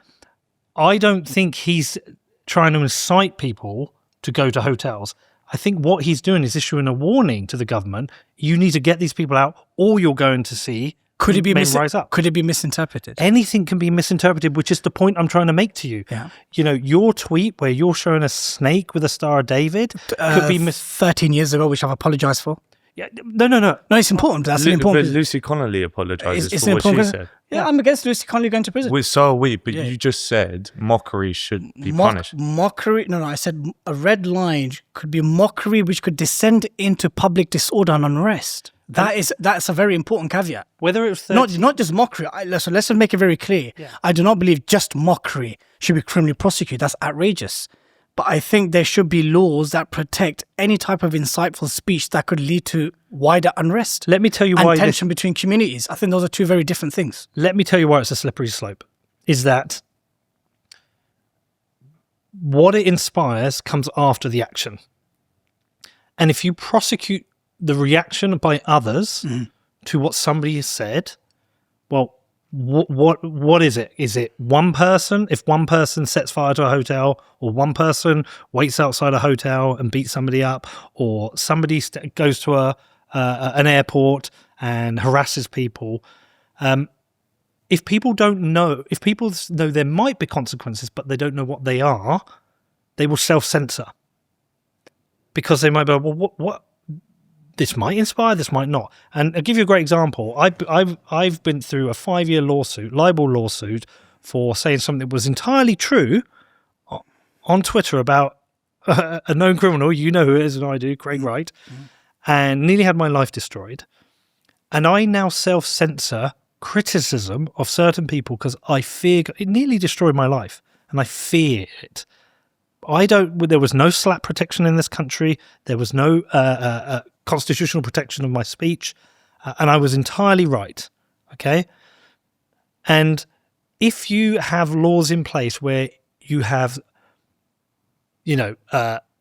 unknown consequences and consequences you can't measure, then you're going to have people self-censor, or you're going to have people punished, and we're going to go, well, was that really incitement? It's like, could you argue that a Star of David on a snake is incitement of violence against? Absolutely not. No. Things in But what if somebody read your tweet and went and attacked a Jewish person, and they say, but what if they said? If we get, then that means we're literally opening the can of worms to anything. That's exactly what I'm saying to you. But I'm saying that's why it should be stress tested and case by case. We should understand the context in which something was said, the timing of what was said, what was happening in that period, where was it said, who does it apply to? These are all very genuine questions that need to be factored in. It's so vague that you could criminalize one person for an action and not criminalize another. You could criminalize yourself. And what I'm saying is, I think I disagree with that tweet. I think it is an anti-Semitic trope, and I defend your right to do it because I don't want the state punishing speech. But I also apologize for that tweet because I acknowledge that as a Muslim, I should have worded what I had to say much better. But the apology doesn't change whether the state can prosecute you or not. So hear me out. Do you think human beings generally should be as courteous as they can when engaging with other human beings? It'd be nice, yeah. But it depends on the scenario. Okay, but as a base standard, we want humans to interact in a good way, right? And I think they do. Yeah. So and so therefore, we just need to. What I'm trying to say is that the line has to be drawn when there's a particular event taking place. You have to understand what's happening around here. What's the timing of the tweet? I think if Lucy Connolly tweeted that same thing when riots weren't happening, she wouldn't have got arrested and gone sent to prison. Well, you say that. I mean, how many people? We had that chart that came up since the Labour Party have come into power. How many public order offences there are, and have people in jail for public order offences? We saw somebody arrested the other day for calling somebody a muppet. That's ridiculous. Of course, it's ridiculous. That stuff. But if you're comparing, but when you have a vague line, stuff like that happens. That's our point. That's what I'm saying. It's like today's been so interesting. Honestly, we're going to have a really interesting chat on the way home, me and Connor, because I think you've helped me today, and I'm definitely going to have a shift in my thinking. And also, I'm definitely going to have people who've said you've given him an easy time, and definitely have people say you were really respectful, you did a good. There's going to be a range of shit, and mainly it's going to be shit, probably. But I think this is the area where I think you're being inconsistent, because when I say I would defend your tweet, and I think it's a dick tweet to send, but I defend it, and you say, but I apologise, that doesn't change the implications of allowing the government to criminalise it. But that type of tweet wasn't a criminal offence. No, but it could be considered a criminal offence if there was a violent act off the back of it. Again, you'd have to take it case by case, Peter. Which is a problem, because you could put that tweet out 13 years ago, and if it did exist, you on the case by case basis, if somebody wanted to, if a judge had a particular internal bias, there could be a scenario where you would face jail for that tweet. What would you say when there are riots happening, there's tension in communities, like we are right now? Yeah, like in a bit of a tinderbox right now. This is a 65% increase in people in prison for public order offences. And look, where did that start? 30th of June 2024. What happened in June 2024? Basically all the madness. We had a new government. Yeah, we had a government which likes to criminalise speech. So you're going to ask me now, well, when there's riots going off, what should we do about that? So when there's riots happening and there's major racial and religious and community tensions taking place, I think it's irresponsible to exercise your right to free speech when you know that what you may say or do at a particular given time and context can lead to further unrest and violent unrest. I don't disagree. I disliked Lucy Connolly's tweet. I think if anyone actually goes and sets fire to a hotel on reading that tweet, they are the problem. Let's also make clear, I do not believe that Lucy Conley should have been sent to prison. But coming back to what I think you're asking me is, you basically, I said, what should be we do? responsible with speech? Yeah, of course. That's it. So ultimately, that's what I'm saying. Be responsible with speech. Sure. Be mindful of what your speech can potentially lead to, given the context of that time. That's ultimately what I'm saying. What should Keir Starmer have done at that time? Is kind of one of the questions. At which time? What he should have done at that time? Yeah, because I'll tell you what. Was it Lucy Conley or generally? I think you're asking me that. You're saying, because if at a time when there's tensions, there's community tensions. Because there were Telegram groups talking about targeting this area, that area, this mosque, this hotel, this and that. Yeah. When those type of activities are taking place, there needs to be a bit more caution from everyone, all good faith actors, to think that we don't want this issue to escalate. I agree. And we don't want to have a shit show in the country. But the cover-up of the rape gangs also came down to people worried about community tensions. So we can't mention people's faith. We can't mention their nationality because we don't want to have tensions in those communities. And perhaps... Shall I tell you why that's a big issue? But it's an issue. It's a different issue. But a crime had already been committed. And the crime would continue to be committed because... That was wrong. That shouldn't have happened. Exactly. But again... those are two very different things because crimes had already happened. So many of it happened is being covered. If that's what happened... Very different to someone tweeting or posting something. But Dilly, it's the same framework because it's worrying about tensions. What actually I think should have happened at that time, I think Keir Starmer should have gone to Southport. He's the leader of our country. Yeah, he's our prime minister. He should have gone to Southport and he should have stood there and he should have spoken to people. He should have quelled the tensions. He should have said, I hear you, I understand your pain. These young girls have been slaughtered. I understand that you are fearful about who this person is and their background. I said, please go home. We as a government, we're going to do the right investigation. We're going to allow the police to do their investigations and we will report back accurately. And if there is a problem here, we will report back and we will talk about it. And, because some of their fears were founded. He did have a terrorist manual. He had been trying to manufacture rice and they were founded. But Keir Starmer... he could have gone out to everyone. He could have calmed the nation. Agreed. But Agreed. no one. But he can't do that because he has no backbone and no one respects him. Agreed. But I do honestly. I think today's been great. But I think there is a fundamental hole in your theoretical framework around free speech because But that's because I'm not a free speech advocate. I've never claimed to be a free speech advocate. So you don't believe in free speech? No. I believe that, but there is no such thing as absolute free speech. Well, there isn't. Free speech exists as a principle and within the law. We have copyright laws, we have libel laws, we have defamation laws, we have hate speech laws, we have all types of speech which is policed. Right? No, I agree. Yeah, but so there is no real notion of like free speech in its absolute terms. Well, there is. There are people who their principle is they are free speech absolutists. Their constraint is how speech is referred to in the law. They're two separate things. There's principle and the law. That's a debate that's taking place in so many different countries because what type of speech should be allowed, what type of speech crosses a legal red line that requires criminal prosecution is a debate that's not just taking place in Britain, even though Britain's been at the centre stage of it because of the riots and stuff that's been happening. I never claimed to be a free speech advocate. I am someone who believes in good speech. Speak well with each other. Avoid mockery. Avoid insult. But that's your avoid principle. angering. Yes. So that's your principle, which is great. Sure. But my question to you was, should it be criminalised? And your answer has been, on a case-by-case basis, if it does incite something, if something happens off the back of it, then yes. And all I'm saying during it. Or during it. Yeah. And all I'm saying is there are things that you've said that could be interpreted in that way. Something could happen and you yourself could have then been arrested. You've had a knock on the door from Bedford police. Yeah. But there are scenarios that you can map out where you would have been taken away and prosecuted in a court of law. And I don't want you, Dilly, to be prosecuted for something like that. I don't want you to send the tweet because I think it's a dick tweet, but I don't want you to be prosecuted. And that's where I'm saying my principles... I have much stronger principles of free speech than the government does, and I think that's important for me in the world. I want to talk to you about one of my sponsors, Incogni, and that means we're going to talk about the weird world of spam. And I don't just mean those spam emails that you get day after day from companies you've never heard of and companies you've never signed up to. I'm also talking about those spam phone calls you get from those people who seem to know a little bit too much about you, trying to get your bank details, It's all a bit creepy, right? Now, this all comes from the world of data brokerage. There are companies out there collecting your data, building profiles, and sending that data to anyone who wants it, which is why when one of those scammers phones you up, they seem to know everything about you.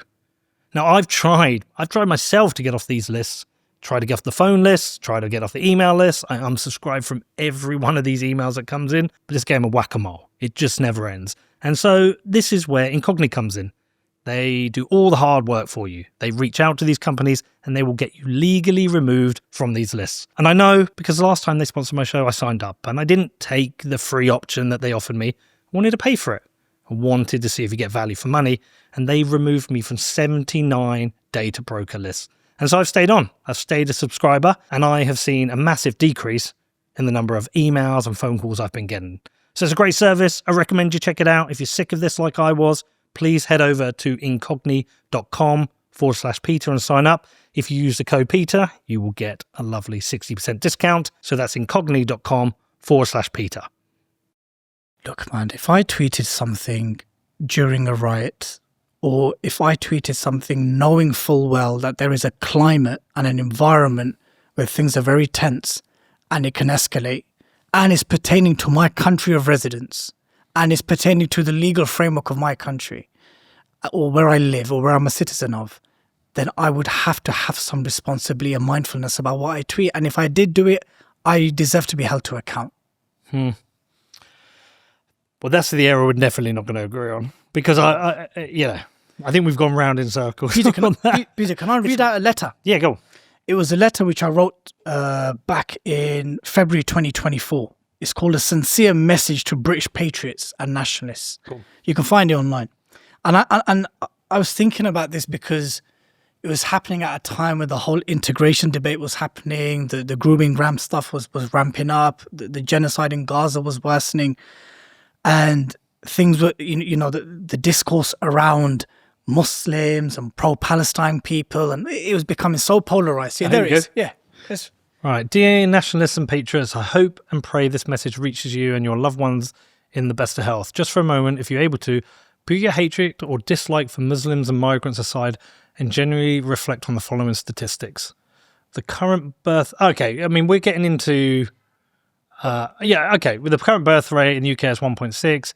Among British Muslims, it is between 2.7 and 2.9. Britain's Asian population at 11 million in the top 10 in Europe.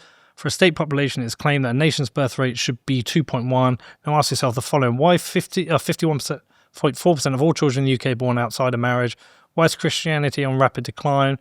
I think it might be making a comeback. Recently, last 6 to 8 months. Well, atheism, I think atheism is the fastest growing sector within... I'm trying to say within religion because it's not religion. In Britain or the world? In the UK. It's the fastest growing. It's between atheism and Islam. But is atheism, we looked this up recently. Why is the larger... Okay. There's an important... We'll hold my own community to account. It's long. Where's the bit of you? Yeah, so there's a bit... Go up, nephew. They called you nephew. I'm going to call you nephew now. So look, here I'm talking about... It was inevitable that at some point... Some of these issues were going to affect Muslim minorities living in secular, liberal, non-Muslim countries. So I talk about how there are issues. There are issues within the Muslim communities. There are serious issues that we need to speak about internally, address it. There's issues that are distinct to us, and there's issues that transcend all communities. I asked you this question. What do you mean? What are the issues, the legitimate things? The drugs, the gambling, the pornography, the relationship issues, the same issues that affect everyone else. All men, yeah? mainly. Yeah, the issues that affect everyone else. Yeah. And it was just a plea to nationalists to just think that, look, is blaming migrants and Muslims really the thing to do? I mean, if you look at the root causes of foreign intervention, military intervention, British foreign policy, what we've been up to in very recent history, the 2 wars in Iraq, how white working class people are seen with disdain by the ruling elite and have always been cannon fodder for wars and for certain causes. Always, historically, the white working class man and woman and family has always been seen with disdain and dislike.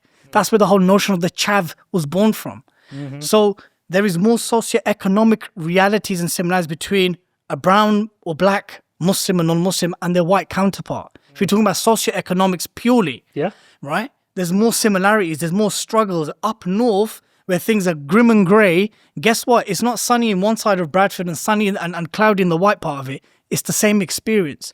So I just think that we need to mature ourselves in the conversation. Well, so one of the things I've brought up on the podcast a bunch of times, I think you might appreciate this, is I said, if you get rid of what is perceived as the immigration problem in the UK, say immigration was just ticking along at 100,000 a year over the last 5-10 years where people perceive it as a problem, I still think right now we would be a nation that is at war with itself. I think we would still have political unrest. I think we'll still have divided communities. And the reason I believe that is that actually I think the biggest problem in this country is the machinery of the state and the way they have destroyed the money. And if you go back, look, you can make an argument that public services have not been able to grow with the level of migration. I'm willing to have that, hear that, and sympathise with that. But our government, year after year, decade after decade, continually steal from the people of this nation through inflation. And inflation doesn't pick on you by skin color or race.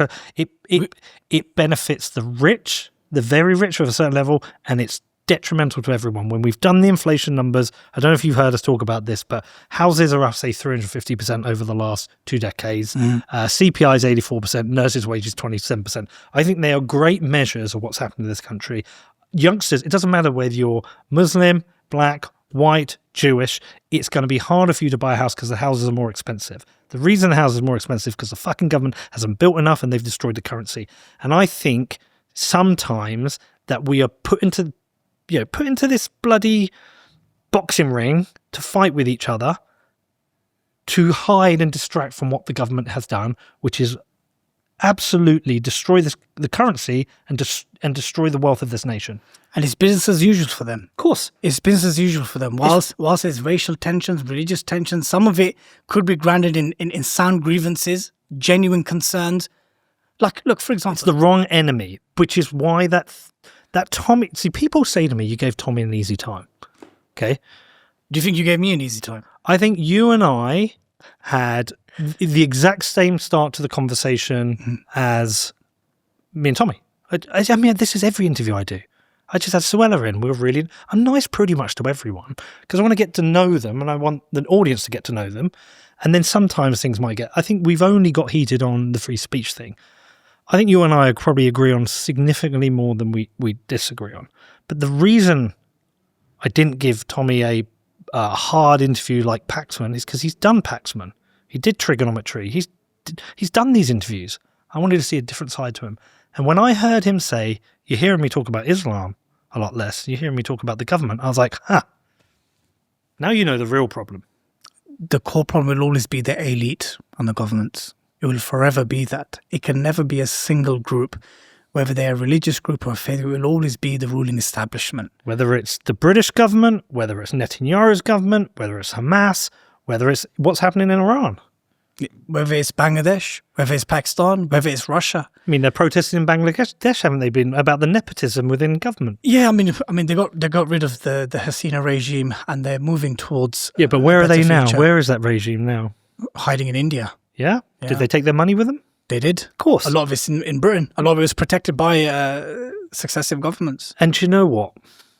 Honestly, most of the people protesting outside hotels or protesting across this country or even sympathetic to some of Tommy Robinson's ideas, they went on holiday to, I don't know, Spain, went to a bar, got a pint, and you were in the bar, I don't know if you drink, maybe having a Coke, and they sat next to you at the bar, you'd probably both chat to each other. I think most people, it's like in America, when you get these liberals and conservatives who fucking hate each other, you put them in a bar together, they don't know what their politics are, they'll probably get on. Most people would. Yeah. Most people would get on. And I guess, look, just to wrap up for my part, I feel like we're kind of wrapping up. I don't know, man. I think I'll go for... I know we can't forever. How long have we done?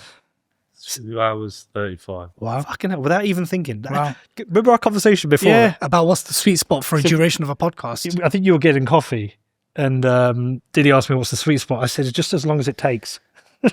I'll say this much, right? Because I don't want... And these are my concluding thoughts. look beyond what's staring at you and what's been placed in your face.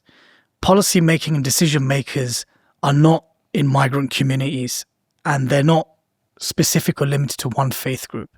I'm asking people of all different political leanings, since the discussion and discourse around everything from the state of Britain to integration to the war in Gaza, Ukraine, it's become so polarized, Peter, that the extremes makes it difficult to have any nuanced fact-based discussion.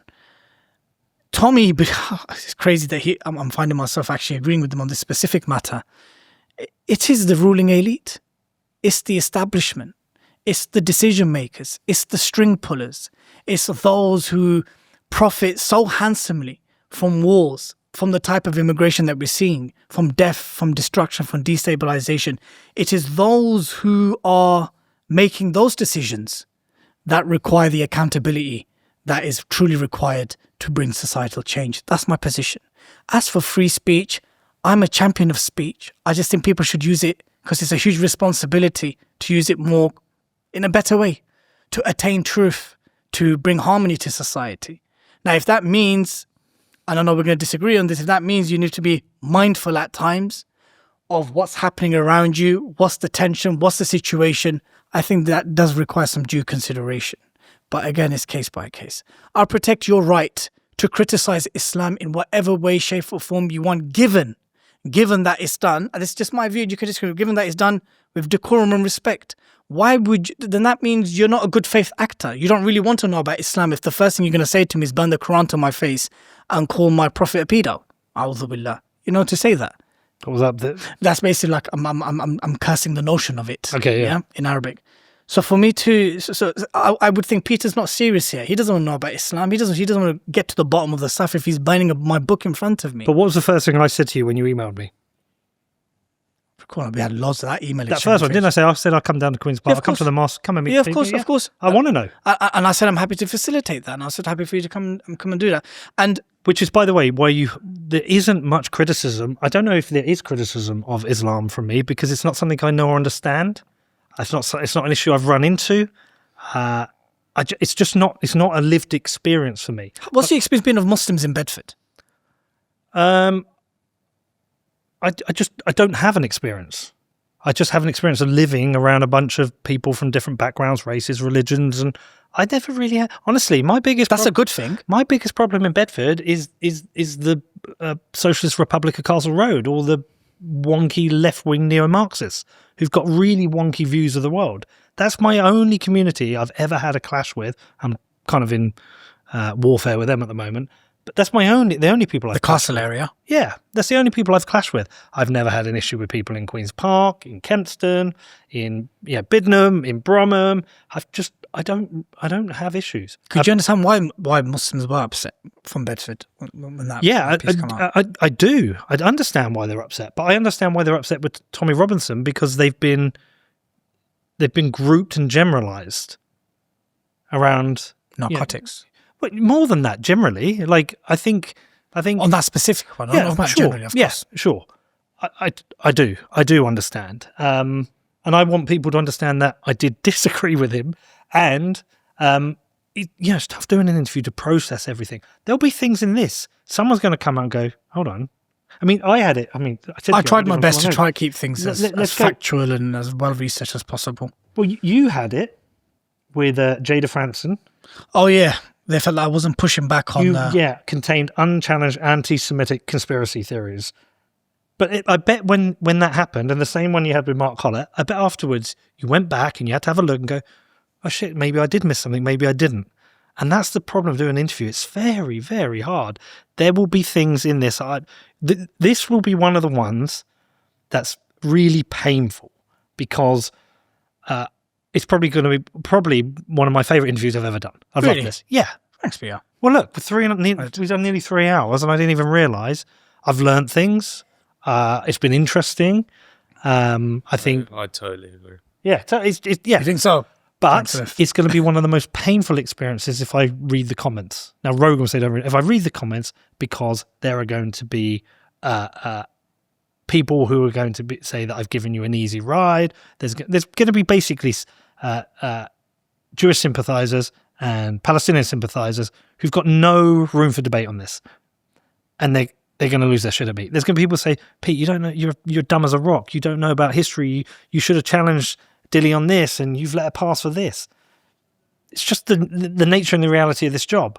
But what I do know, Dilly, is there is a bunch of people probably like me who aren't, they don't know everything. Probably feel a little bit like there's this open warfare around them. They don't understand all the problems of the issues, and they can relate to where I am with this, or relate to where you are, and probably go, thanks, that was helpful. Like the Tommy one helped some people, and this will help further. I hope it does. And that's why we keep these. I hope it does. And honestly, I would really like if it could be done in a way, if you both just sit down and have a chat like you and I did. I'd love to see you and Tommy talk.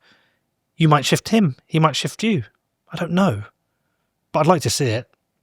Don't want to see you two fight, even if it does, raise some money for some food back in Bedford.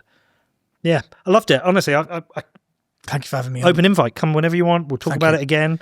Which we can even get in some of the thank you for having the hard criticisms that people have had of you. Yeah, over time. Thank you for having me on. It's been a pleasure. Thank you to everyone listening. Go easy in the comments. We'll see you all soon. Take care, folks. Thank you. Bye.